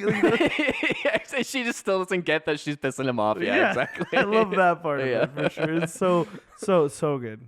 Yeah, no, really good, great scene. One of the best scenes in the movie, I think. And then they decide to pull Josh out of the school. The mom says it's a mistake.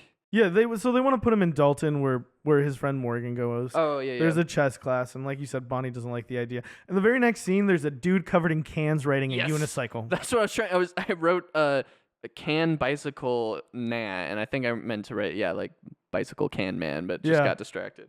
And then friggin' Vinny is like, "What's wrong with the old school?" And he's like, "Nothing," and like or whatever. And then we see him sipping a McDonald's cup.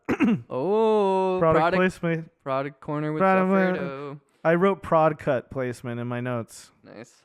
And then they get excited what's going on over there. Yes, this is when we get introduced to the arch nemesis. But they also, I love how they're both like looking at each other and they're like, Bobby Fischer. Yeah, they just assume Bobby Fischer. I also love this because I feel like anybody who's ever been to like one of these things where like people are gathering around some sort of hobby, right? It's like, and you see a hubbub and then like, my friend and I look at each other and we're like, oh my God, it's Gentry Stein. Right. This is some of the stuff that makes me laugh the hardest in this movie, and I don't think it's intentional. It's just, like you were saying, just how villainous, like Jonathan, he's like the Antichrist. Jonathan looks like he's playing Damon in, what's one of those movies called? Omen or something? Oh, yeah, I know what you're talking about. I forget. He's like the Antichrist, right? Yeah, like, he literally... like baby Antichrist. Yeah, he's like, this is what the soulless version of a chess player is. He's so brooding. Yeah, he's so dark. He's smoldering. So cold. He's sadistic. Trick or treat, he says.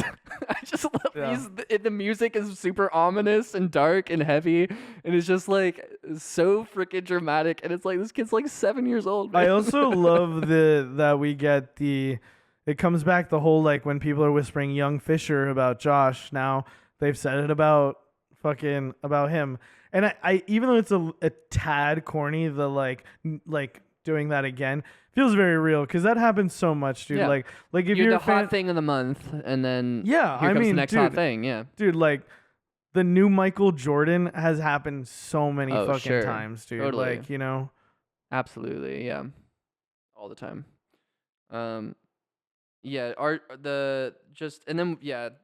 We get now they're back in the class, and he earns 20 master class points, earning more points. Yeah, and then the young upstart shows up. Yeah, with Bruce's arch nemesis. I just have a lot of LOLs next to a lot of these. And then there's the product placement of Josh. Go get yourself a Coke. Yeah, and it shows Jonathan laughing at someone's bad move. Yeah, because he's evil. Because he's a cold child of darkness. He always has the button-up white collar shirts. I love the level you're going to, but I do think that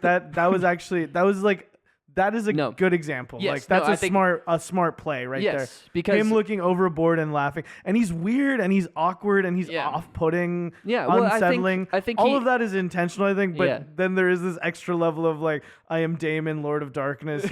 Yeah, totally. I actually noted that color palette thing. I want to say very quickly: collared white polos with black pants. Yeah, and Josh, colorful. He's wearing black, yellow, red, and blue. Very much like a 90s. Like kid palette, dude. The way he was dressed, it was so easy to like slide into his like shoes, dude. I was like, fuck, man. I got my mom for Mother's Day. Mother's Day is coming up. I think this episode will drop before Mother's Day. Actually, right before Mother's Day.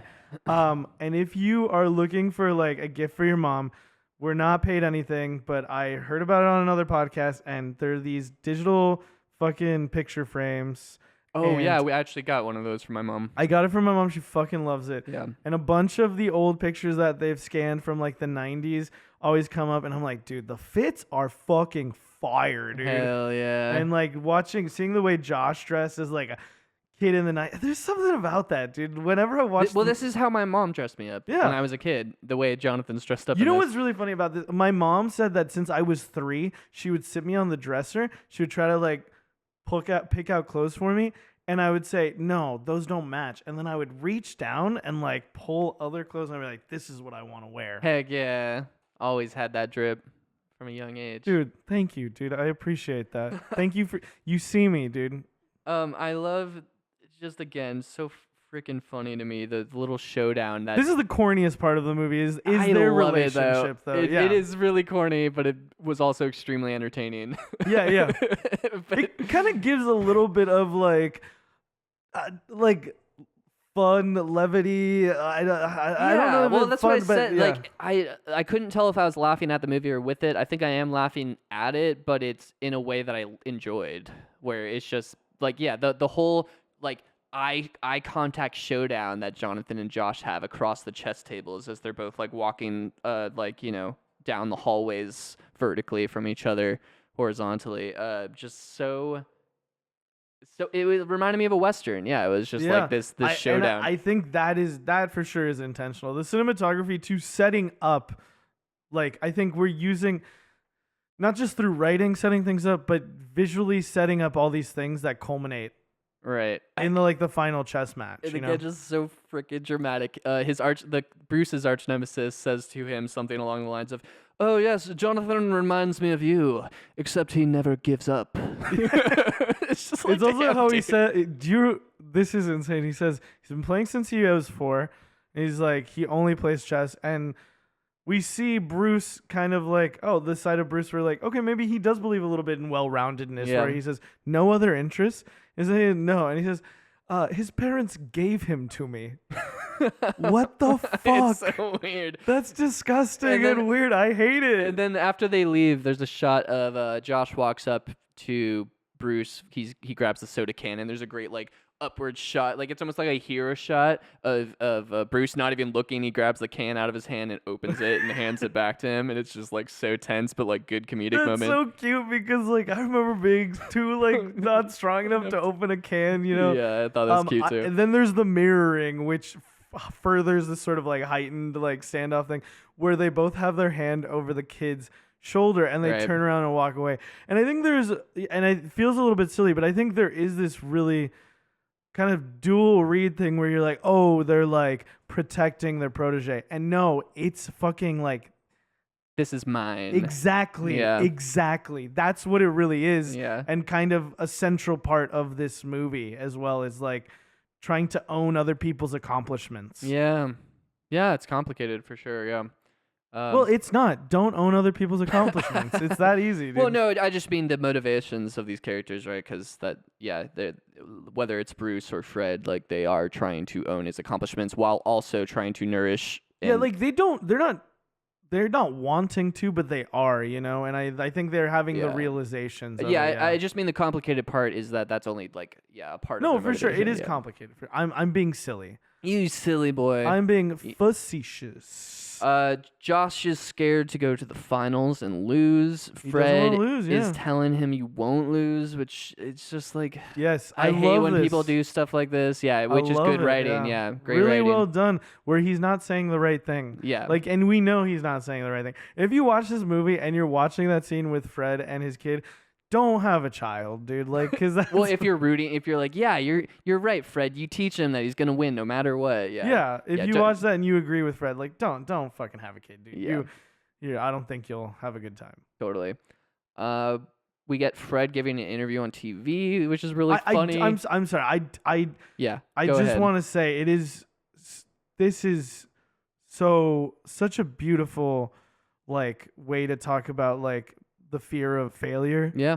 Like it is so like it's like dripping with emotion and so relatable. And I think everyone can relate to the idea of being paralyzed by the anxiety of what if I can't? What if I don't? What if I'm not good enough? Yeah. Well, I have a personal anecdote for that, and it's one of those, roads not traveled moments in my life where I had a tryout for music school at the University of Washington, and I had learned 2 classical pieces that I was going to audition with, and I'd gotten pretty good at them. And then the day of the audition came, and I just chickened out, just didn't go, because it was that like fear of losing, fear of not doing it, and I didn't go to music school because of that, and I don't regret that because I'm kind of glad I didn't go to music school. Just because I like having music as kind of a side hobby now, but it is like a very real thing I think a lot of people go through for sure. Damn. I don't know if you've ever told me that before. Really? Yeah, it's not something I'm like ashamed of by any means, but wow. Yeah, one of those I'm like so touched right now. One of those crossroads. Feels like such a lot of emotion on this episode, dude. Well, because I remember very specifically as well a moment where you kind of made the decision, like, because when I met you, you were going to be a musician. Like, that's what you were gonna do. I'm gonna be a fucking rock star. I'm gonna move to LA and I'm gonna play music. I remember that, and I was always like, sick, man.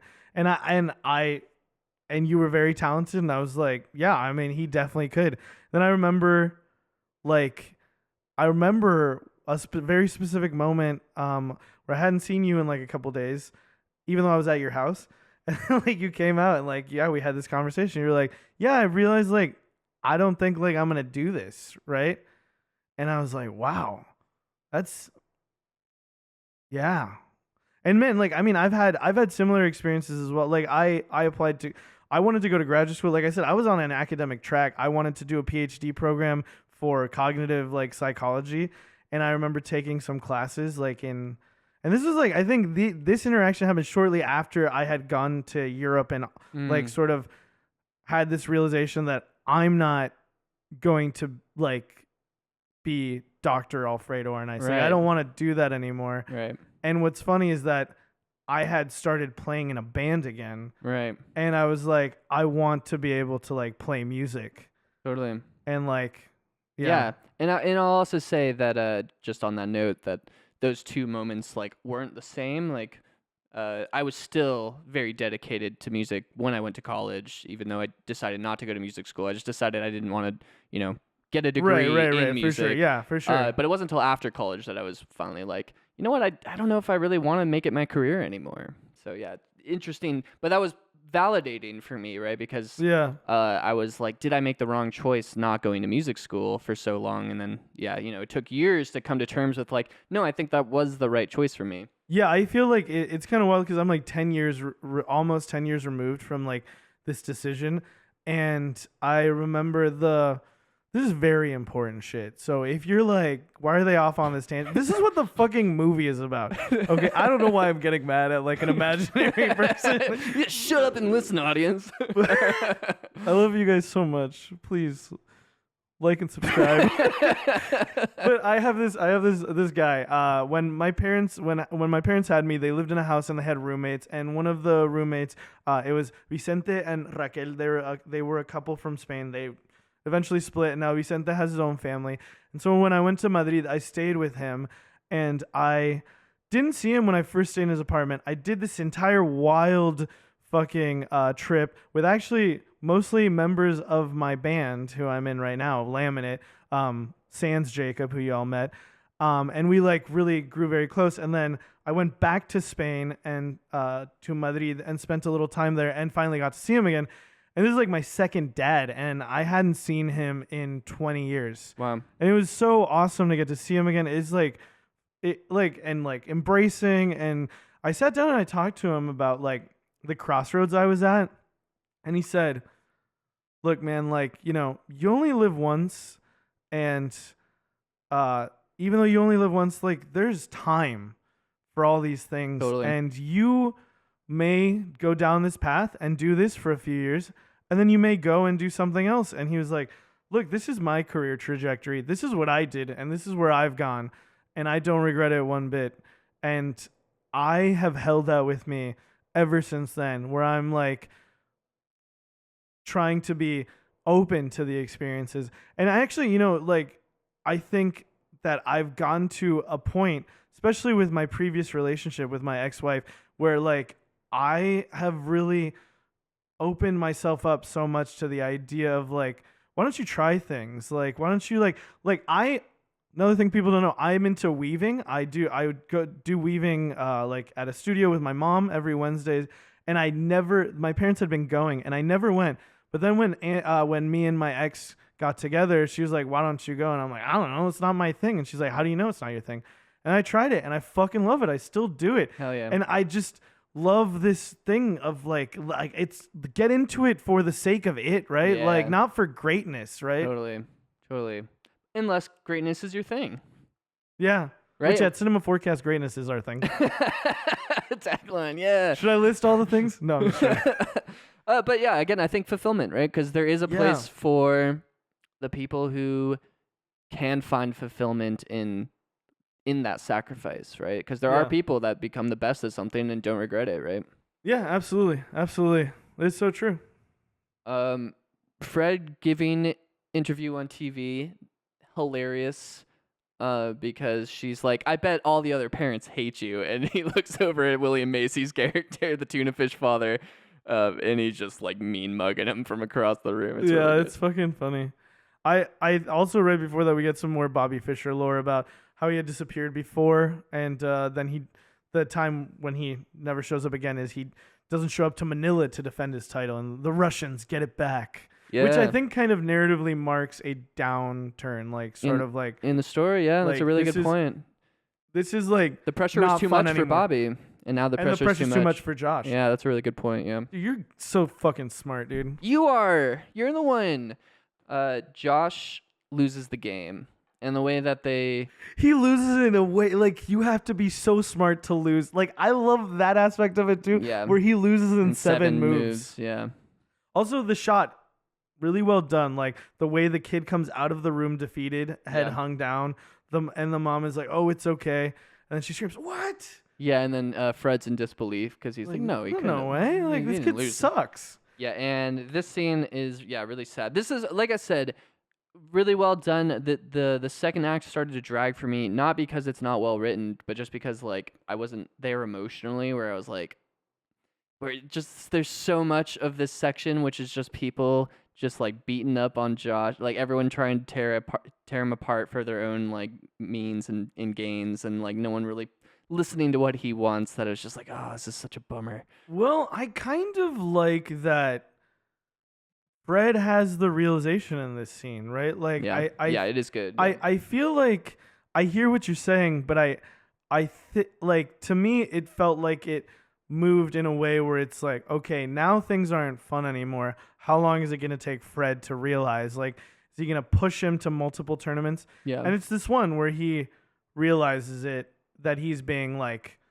out of pocket for sure, right? Yeah. Well, great scene of the rain pouring down on him. He's yelling at him for seven moves. He knows that he forfeited the game, but Josh doesn't want. It moved perfectly for me, I'll say. Like I think for me the pace was spot on for the kind of for the genre and everything. Yeah, well, that's what I was saying.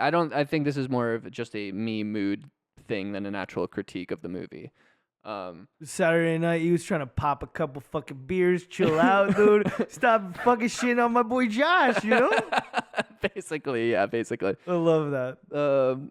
So yeah, he's talking down to him. This seems really sad. Or he's like, "Why are you standing so far away from me?" And it's like, "Oh my god, bro, that's so sad." And then that's when Fred is like, "Okay, yeah, I am being a huge asshole right now," and he has him come over for a hug. Really well done because they're like facing each other. Oh, this like blocking is good. Good blocking. Very good visual storytelling with that. Yeah, totally. Again, and then what? Sorry, go ahead. Well, I was the next scene with Bruce. So Bruce has a bit of a fucking Bill Maher moment. He's like, new rules. You're not playing speed chess. Yeah. No more Washington Don't Square. Argue moves with me. Yeah. They're patzers. They're not patzers. Yeah. I love this final shot of this scene where he's like, which of these chess pieces are you? And he's like, I don't know. They're just pieces. and he's like, "This is you." Boom, king right in front of the camera. Just so love good. it. It's really good. And what I think is great about it is that Bruce is wrong and I almost did it. And Josh is right. Yes. Yeah. Like I think that's what's so beautiful Josh about sees it. him as he's like, "This is a game," and Bruce is like, "No, this is life. This is a game, and it's okay to be this passionate about a game, but like it's still just a game." Yeah. Yeah. And then do we cut to? Is the next scene just them still playing together? Because the next thing I have is no, they're can't at lose another points. tournament, and then you see Jonathan is there, and then I think he just kind of sees him at the tournament, like it's like a quick shot of that, because then it is like, what's the best move, and he's like, didn't consider all of the moves. Yeah, this right? is when Josh is shutting down. He Yeah. doesn't want to play chess anymore. Yeah. And Bruce does the worst, like he just handles this in the worst way, where he doubles down on the reward system when you can tell Josh is pulling away. Yeah, he starts taking points away from him. Yeah, I can't lose points, he says. And yeah, I wrote here just like everyone is pushing him around. Bummer.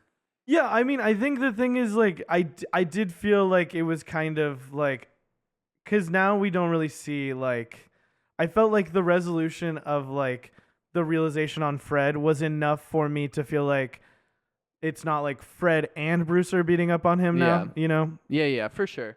But there is the, like, because, like I said, it kind of moves. We do get more, though, of Fred, like, he talks about how only losers quit later and stuff. That's kind of the But big... that's him and Bonnie. Yeah, but he overhears it still. But, like, you know, for like, sure. Fred is still not Does he willing overhear to... it? Do we see him over Yeah, here? he's in his bed listening, yeah. Because that's why he cleans his room up after Which, that. again, also good because, like, realization, again, I said this about eureka moments and how I can take or leave them, and this movie does that, where it doesn't do a eureka moment, where he has a moment of realization, but it is a prolonged thing. Very where realistic. Yes, yeah. exactly. Where you have to chew it over and, like, start to, like, walk it back and realize where you, where is the rational That's a really good sit. point, yeah. He realizes he's being a jerk in that moment after the tournament, but he doesn't realize the overall problem with his behavior. You're right, because the implication is in the story that his dad's still probably maybe not laying into him, but like disappointed, right? Yeah, because he hasn't had the full like emotional journey. So he is really getting it from everywhere. For sure. But I'm kind of glad they don't show it like one on top of the other, like that they do it this way. For sure. Yeah, this is the part, again, pretty despicable on Bruce's part here. He's telling him contempt is part of winning. Right, but you right have before to hate that, your opponent. We do have a sad scene where he walks can't play at past the park, by Washington Park, and we can hear and see Vinny. Yeah. And Vinny just watches Josh walk by. Yeah. And I love the silence, too. There's no like, hey, kid, why don't you come over here? You know, it's just understanding. This is good filmmaking. That scene is so nice. I like it, too. That's why I wanted to go back to it. But yeah. I just wrote can't play at park frowny face, so I couldn't remember exactly how that fit in there. But yeah, thank you. Hey, thank you, man. And Bruce tells him that his opponents hate him and that he has to hate them. Yeah. And Josh refuses. He says, I don't hate them. Bobby Fischer held the world in contempt, and Josh fucking says, I'm not him. Yeah, and he's not. And then he says, you're telling me. Fucking Bruce, what an asshole, dude. Yeah. Yeah, Bruce sucks, bro, until the end. Yeah. Josh starts losing more. And then Jonathan wins a tournament, we see. Yeah, Jonathan is the new star. And then we get, like, now we see, which I think is a cool sort of realization of, like, how kids' minds work. He's not invested in the thing anymore. He's invested in the points. How many points is it worth to make the opening move? I do remember this one from being a kid because it's uncomfortable even as a kid, and it's more uncomfortable as an adult. When they start talking and the pieces, the pieces are talking to each other, that is awesome. Yeah. I love that sort of creative dialogue scene. Yeah. This movie doesn't need to have more than like one of those because, like I said, it is beautifully shot. But this is an example of, like, in Perfume, where you were saying some of the dialogue scenes were flat. This is an example of a creative way to sort of incorporate the hobby into it, right? You can see Baldini and maybe JBG talking back and forth and like kind of like the camera going over different essences and jars something like that, sure. right? Yeah, totally. God, should we make movies, dude? If we get enough likes and subscribes, we can probably start doing that. Yeah, we can make a movie. Hell yeah. Yeah, and this is so Josh is asking how many points is it worth? And Bruce says he doesn't care.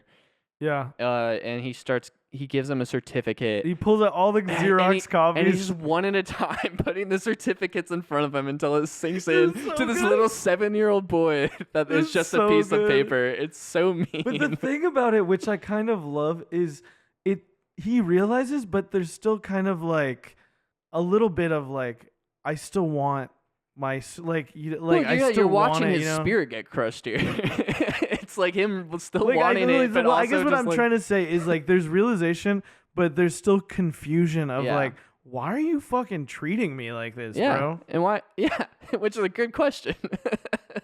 Yeah, and then the mom sees this. Bonnie fucking says, "Get out of my house." Hell yeah. Fucking legend. Yeah, you go, Bonnie. Very on her side right here. And this is where I made the note about how beautiful the natural like sort of lighting looks, because like Bruce is standing there and like half of like he's like completely in like shadow, and there's like only like a little bit of like light on him, and you see Bonnie has like this like half of her face in shadow, half of her face like lit up. Very cool. Totally. Here we get the parents arguing.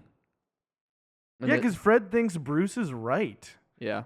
He says, well, he's right, like you have to harden him so that he understands that, like, he can't lose. He's in a winner's mind state. That's all he's really focused on here. And the thing that he fucking says about, like, well, don't you think, like, a great ball player's, like, scared of losing their father's love every time they go to the plate? Well, so she says he's not afraid of losing. He's afraid of losing your love. Yeah, for sure. And then they say the thing about baseball. They bring it up as like an analogy, and he's like, yeah, they do. Like saying they should, like saying he should fear losing my love. Yeah, it's really, if that's what motivates him. It's really really messed up, dude. Yeah. But I love Bonnie. She's like, he's not weak. You think he's weak. He's not fucking weak. Yeah. And in a way, I think she's almost saying he's stronger than you or Bruce. Like, he has more heart than either of you. Yeah, and Bonnie threatens to basically leave Fred and take Josh if they keep tearing into him. And Katja. Don't forget about Katja. Yeah. But she doesn't mention her. She's just like, I will take him away. Screw the daughter. I don't care about her. She's not a chess prodigy. It shows Josh hearing this in bed, and we get some more Bobby Fischer footage, him kind of talking about how someone's asking when he got serious about chess. He says he's always been serious, and this is real footage, and him saying that probably around 7. Yeah, which is how old Josh is. And then we do see Bruce is playing some street matches. Oh, yeah, which is great. In the rain again, I think, maybe. Yeah. Or maybe it's just dark. Yeah. And then this is where we get the organized room. Yeah, this is really good stuff here. And he's just like writing all the moves and shit. This is a very like real child response, I think, to just too much pressure, and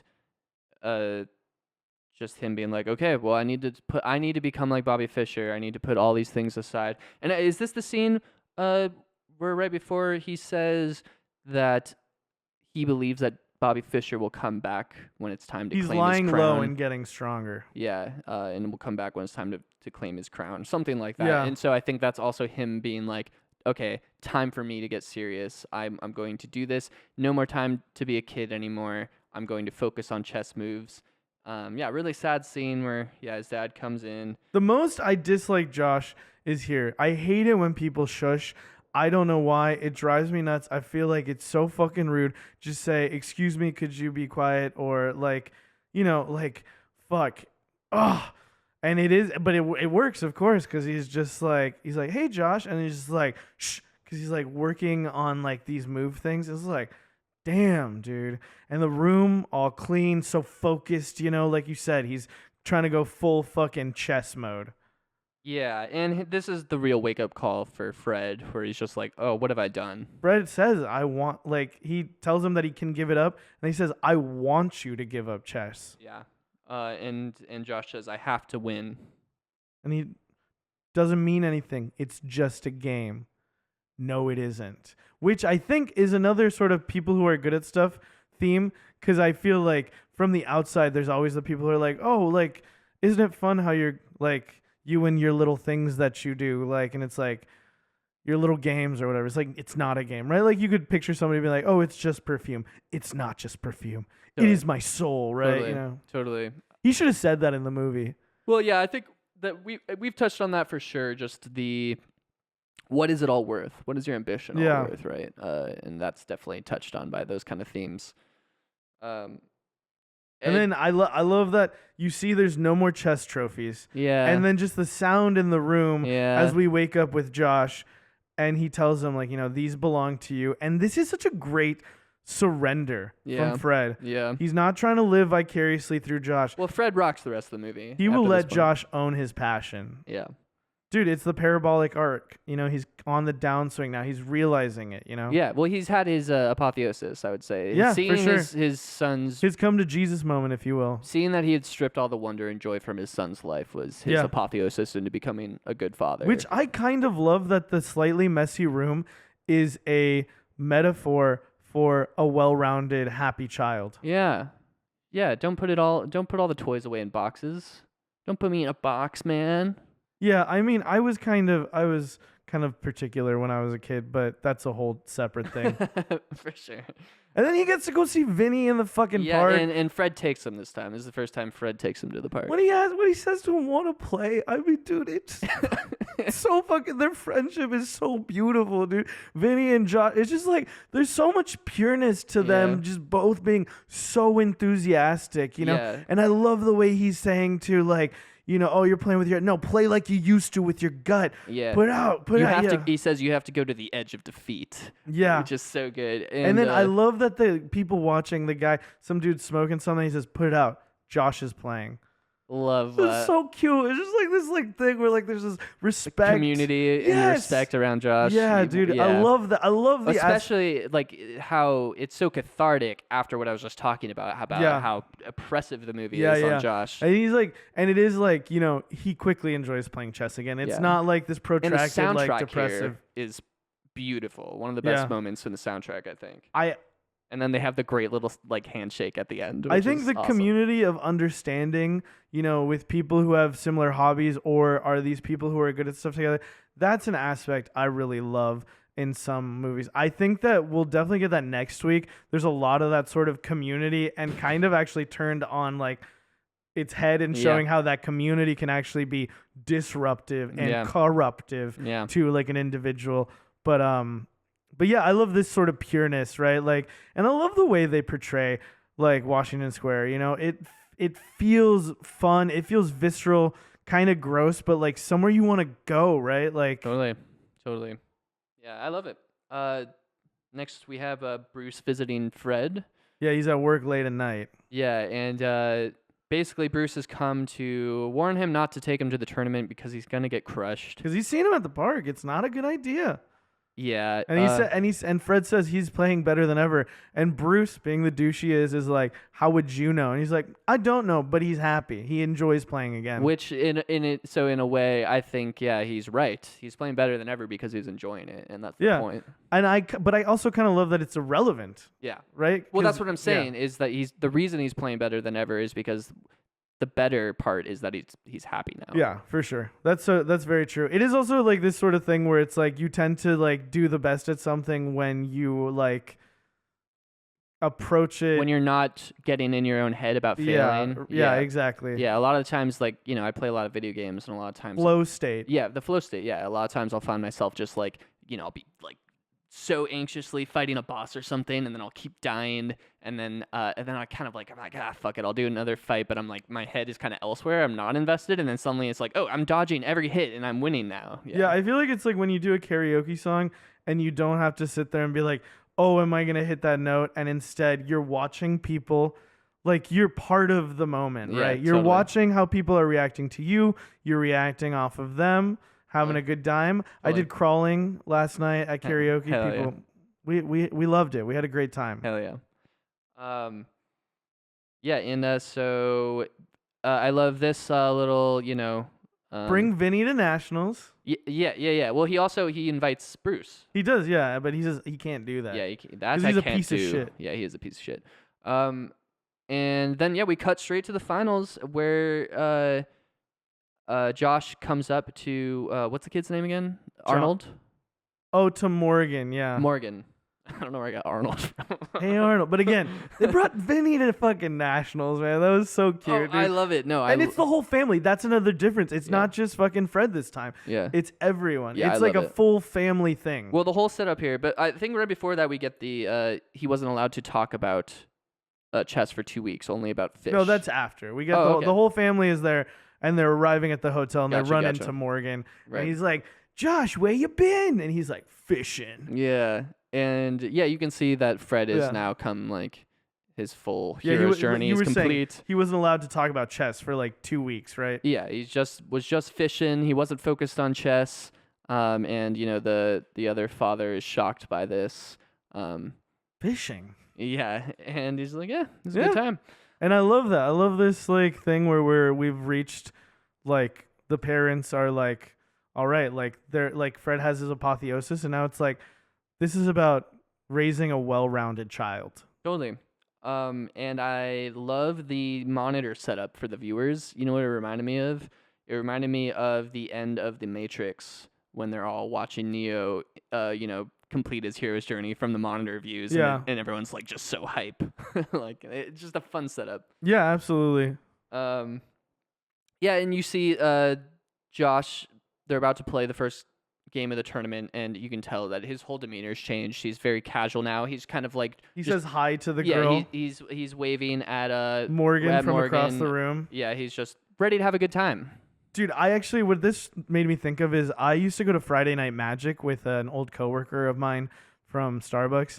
He was really into Magic, and I was having really fun getting back into Magic the Gathering, but I stopped going ultimately because I would sit across from these people for an extended period of time, and they did not want to talk. They wanted nothing other than to crush me. Yeah. And it was... your enemies hate you. It was so sad. I'm just like, this is a fucking game, dude. Yeah. Like, I was also playing Mono Aggro Red, which is like a deck that people think is like really annoying as well. But if like they had talked to me, I would have said, yeah, I'm just getting back into Magic. I don't have a standard deck. But like my buddy let me borrow this one because it was easy for him to let me borrow it. Totally. Well, so I went through a big Yu-Gi-Oh phase as a kid, and I actually got like really good at it. I had a big deck. No, I think Magic the Gathering is better for the record, but this is before I discovered that. Because Yu-Gi-Oh is basically Magic the Gathering Light, and it's a great game too. But I used to go to tournaments all the time, and I was a little kid kicking all these like adults' ass at Yu-Gi-Oh. And so very quickly, a lot of these guys, a lot of them were cool. Like you would get the more like Vinny guys of like, oh hell yeah, this kid's badass at this game, and then other people are like, fuck this little kid. Yeah. So wild that I don't know. It's just like, okay, cool. Yeah. That's cool. You just want to fucking spend your Friday night just like silently like fantasizing about murdering me. Some people take it very seriously.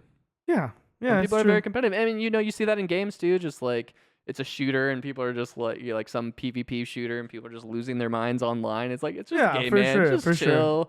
For sure. I mean, I understand. I don't get it. Yeah. Do you know what I mean? Like I said, Totally. community is important to me. For sure. I've never been super competitive, but like, yeah, I get it. Except for Catan. Oh yeah, I'll crush you at Catan. I had never lost, and he was so upset. He was so upset. It was such a thing. And then I wasn't that upset. It was a thing. It was not that big of a thing for several weeks. I don't remember being that upset. But you were pretty upset, and then you finally beat me, and you were like so stoked. And I was like, "Good job, man!" Like I congratulated you, and you like looked so like unsatisfied. Yeah, I wanted more. I wanted to lick your tears. Yeah, you wanted me to be like, "Oh no!" Yeah, I was very competitive at Yu-Gi-Oh. That's true too. Yeah. Josh makes Jonathan nervous. I love again, it's very silly, but I love it just the way Jonathan looms over the whole tournament. But the scene is so well done, man. Yeah. The empty chairs, Yeah, you and see then Josh the moving closer. camera slowly moves to the different chair, and then the empty chair slowly moves closer, and he's getting closer and closer to the front of the room. Yeah, I love like that. infringing on Jonathan's space. Yeah, and Jonathan's nervous about him. You can tell. Yeah, you can tell he's intimidated. and we get a cool typewriter shot. Love typewriters in movies. They're fucking sick. Hell yeah. And the way it announces, 1, Jonathan versus Josh. Oh my gosh, it's the match of the century. And then we get the very big cathartic moment of Bruce is here. Yeah. Bruce coming to talk to Josh, man. This scene really got me. This is maybe, I think, Josh's strongest like acting scene. He's like so subtle, so contemplative. Yeah, that's a good point. He does such a good job listening. Yeah. Like you can tell he's inquisitive and curious. So many like intangibles that are communicated so well. And just the level of respect Bruce gives here, and just like realizing how big of an asshole he was the last time they saw each other, and the fact that he treats Josh like an adult here. Yeah. There's also the thing where Josh says, I can't beat Jonathan, and Bruce says that, and Bruce agrees with him, right? Yeah. Where and he says, you know, I'd be lying if I said otherwise. Yeah. Which is good as well, right? Where there's this like, I'm not gonna like treat him like a baby. Yeah. But I am going to like be softer. He treats him like an equal here. Yeah. And I love this scene. And he gives him the certificate. And he says he's honored to call himself his teacher. Yeah, dude, I've never been so proud of someone in my life. I teared up here. This was really so fucking beautiful. Really beautiful. Like, it's so sweet, dude. Like to have this like moment of like recognition, like we all work so hard, and to have someone just the fact that he put all the medieval knights and stuff on the certificate, and your teacher recognizes you as a grandmaster. Like, it's so sweet. It's, I think, one of the most rewarding parts about working in the service industry is like when people, I work at a really good restaurant, the food is excellent, and people always like, oh, the food is so good. But when like I've had people tell me like you made my night. Like I was having a rough day and I came here and like you made it like better. Like, that's great. That is like, to me, dude, that's everything, dude. That's like what life is about. That's like fucking love, like the love we share as like humans, No, I love that. I'm just thinking back at my time in the service industry, and I don't think I ever got any of that. It was mostly people just being assholes. But I wasn't a server or a bartender, so I was more in the background. I will say I worked at Starbucks for 3 years, and I've seen a really horrible side of people. But one of the things I've always said is that most people are like polite. Most people are nice. Yeah. It's just are nice. That's my last name. Hey. But that it is those like, because of the way our memories work, it's those assholes like who fucking ruin everything, Yeah. For sure. 100% agree. Most people are very decent. Yeah, most people are kind of like, whatever, that was a good time. Yeah, but I've never had I don't think someone like approached me and be like, you really made my night tonight. Yeah, I mean, I think it is like the style of service in the restaurant. Yeah. It is like people book out and it's like, this is like our anniversary and this is like where we met and like. Yeah. For sure. And when, like you said, I'm sitting there and we're like, that's we what build a rapport. Like we're joking. I'm very funny. I'm very good at talking. You know that, listener. Yeah. You guys know that, right? You know that, right? Right? Comment below if Alfredo's funny. Right? Please bring me a certificate that says I'm funny and good at podcasting. And them hugging again, like we said. Yeah. Ultimate like release of like. Yeah, that was definitely. Now all that's left is the technical part of the film. That was definitely my favorite like emotional beat in the movie. It was really touched me. The final round. And not just for Josh, right? Like the maturity of Bruce. Like I love seeing. Yeah. I'm a sucker for really like gray characters, morally complicated people, and seeing them work to become a better person when they're kind of shit always touches me. Good stuff. And yeah, final round here. We got the Nemesis showdown. Josh wins. End of movie. Thanks, guys. See you next week. Peace. It's so good. It's we've already mentioned, like you said from the beginning, like filmed really well. We have the whole Bruce versus Vinny, amazing music. Yeah, well, and I also have just the Bruce's arch nemesis like mocking him from the shadows behind him again. It's just so dramatic. I love it. And then Jonathan trying to psych him out, dude, at the beginning, letting his clock run. Yeah. I was like, what's going on? He's trying to psych him out. Let his clock run down. Yes. And so that's, I love this detail because that's exactly why he loses at the end, is because he's trying to use psychological warfare here.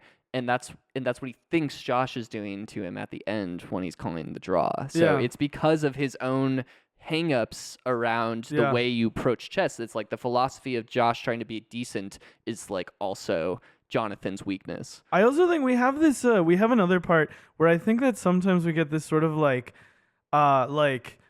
school of hard knocks versus like formal education, like street chess versus formal chess. Yeah. And I kind of am a sucker for like, for example, like a girl goes to a ballet audition and does hip hop dance, which it actually happens in like I can't remember what the name of the movie is, but like shit like that where I'm like, yeah, you know, like, yeah. And I love how he brings his street chess, like a true Washington Square hustler. He brings his queen out ultimately. Yes. Like I love the tension of it's both. Don't bring it out. Bring it out. Don't bring it out. Bring it out. Yeah, no, I mean, he is the culmination, right? That's a trope I love. Like, where I have the street smarts, I have the school smarts, you know? No, I think it's so well done because it's both philosophies and both everything we've seen him learn throughout the movie all coming together at once. But he does lose his queen, too. Yes. Which is great. Yes.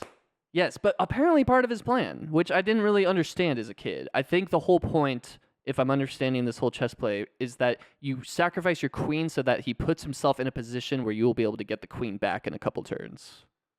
Yeah, and now he is, though you are now both down a queen, he is in a worse position. He looks like, because what happens is like he brings out the queen, he loses the queen. There's all of this like face work, and like Josh looks uncertain for a moment, and then suddenly, boom, he starts chugging along, and like suddenly he gets Jonathan in check. Jonathan doesn't know what to do. And then he gets Jonathan's queen and he fucking says trick or treat to him.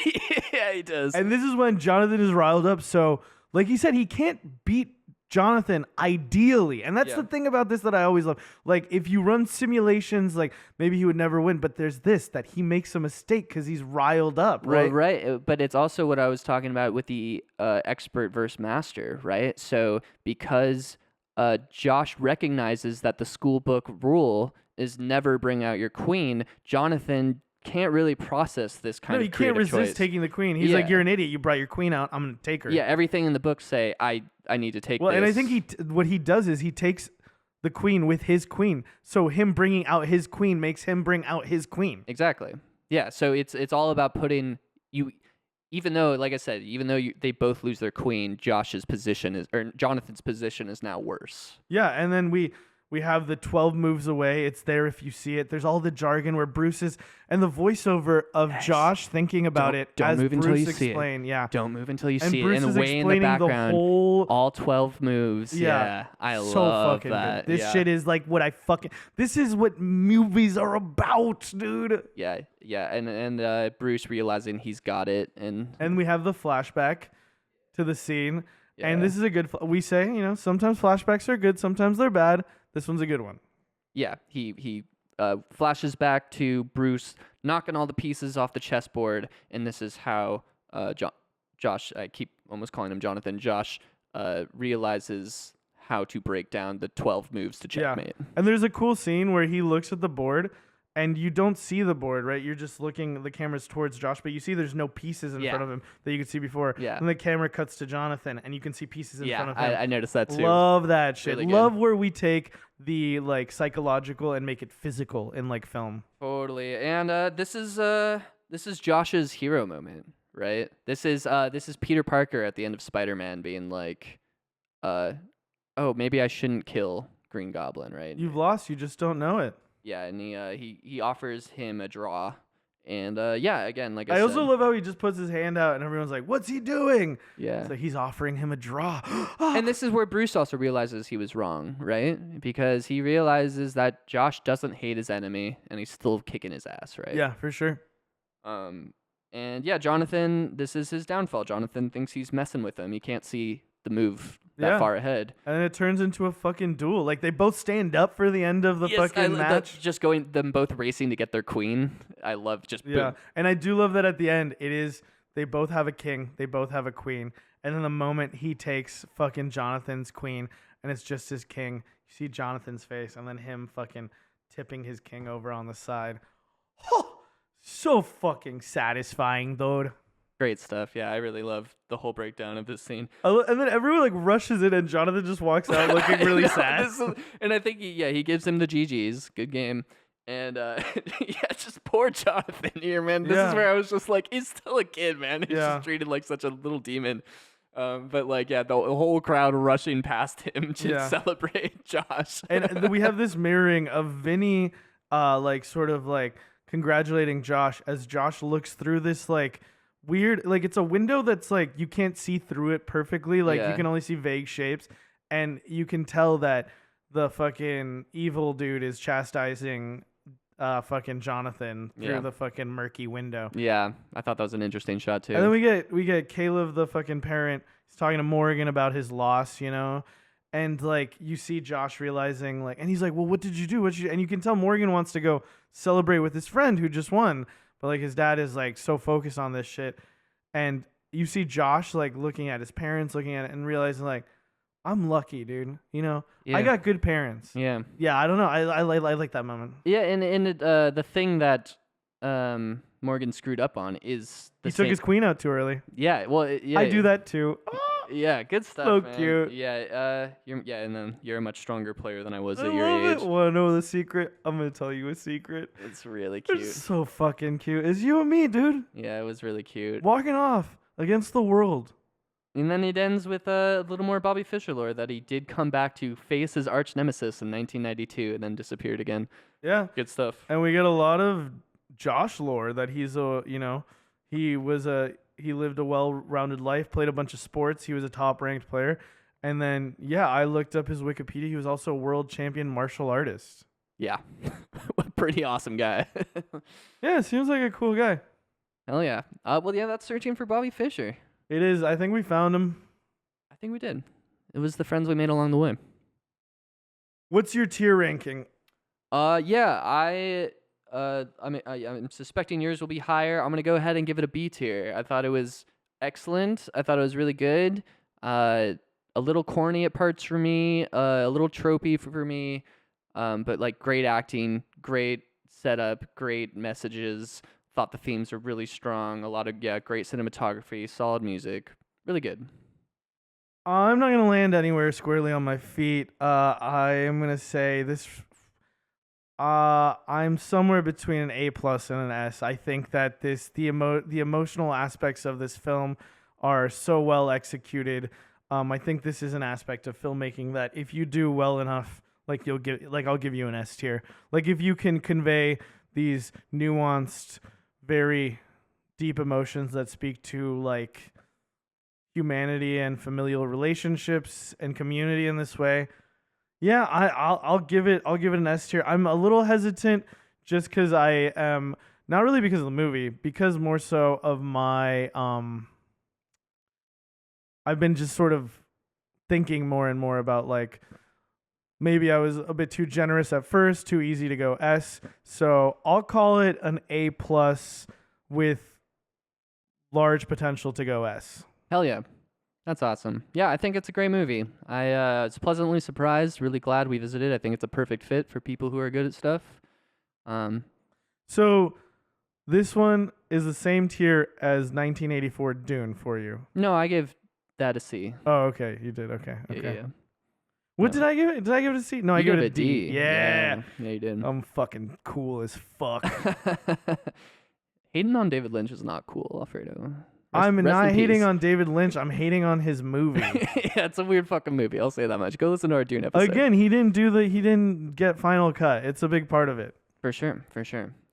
I'm hating on the machine that is, Yeah, and just for if people haven't listened to all our episodes, B I think is a great tier still. Like that means I really enjoyed it. Like I guess quick rundown. C, liked it. B, really liked it. A, loved it. S, one of the best things ever.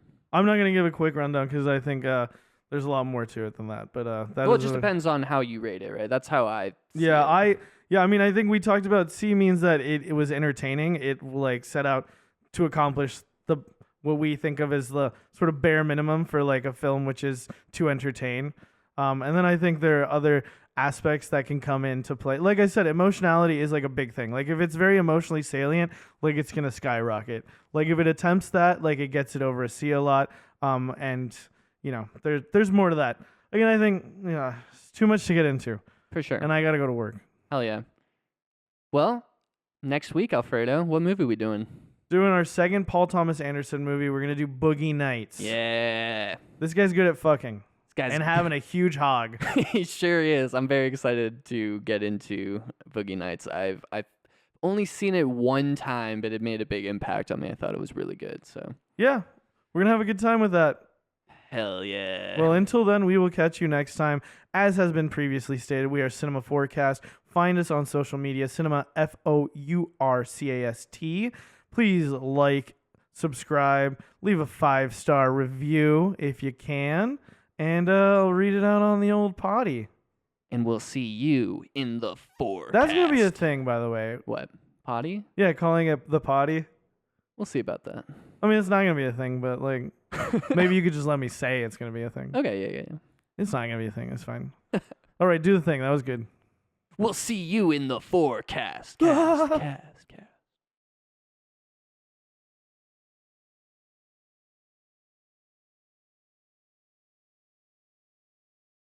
Mano, how dare you talk to my son like that? You're gonna play just so good. Just some fucking, for no reason. Just some Goomba character to start every fucking. Wait, what do you mean? There's just water in this world? Ma. Like, dude, if we were from like New Jersey or something, it'd be so good to do like every opening is like. Oh, if I was in Waterworld, I'd be like, wait, you telling me I gotta drink my own piss?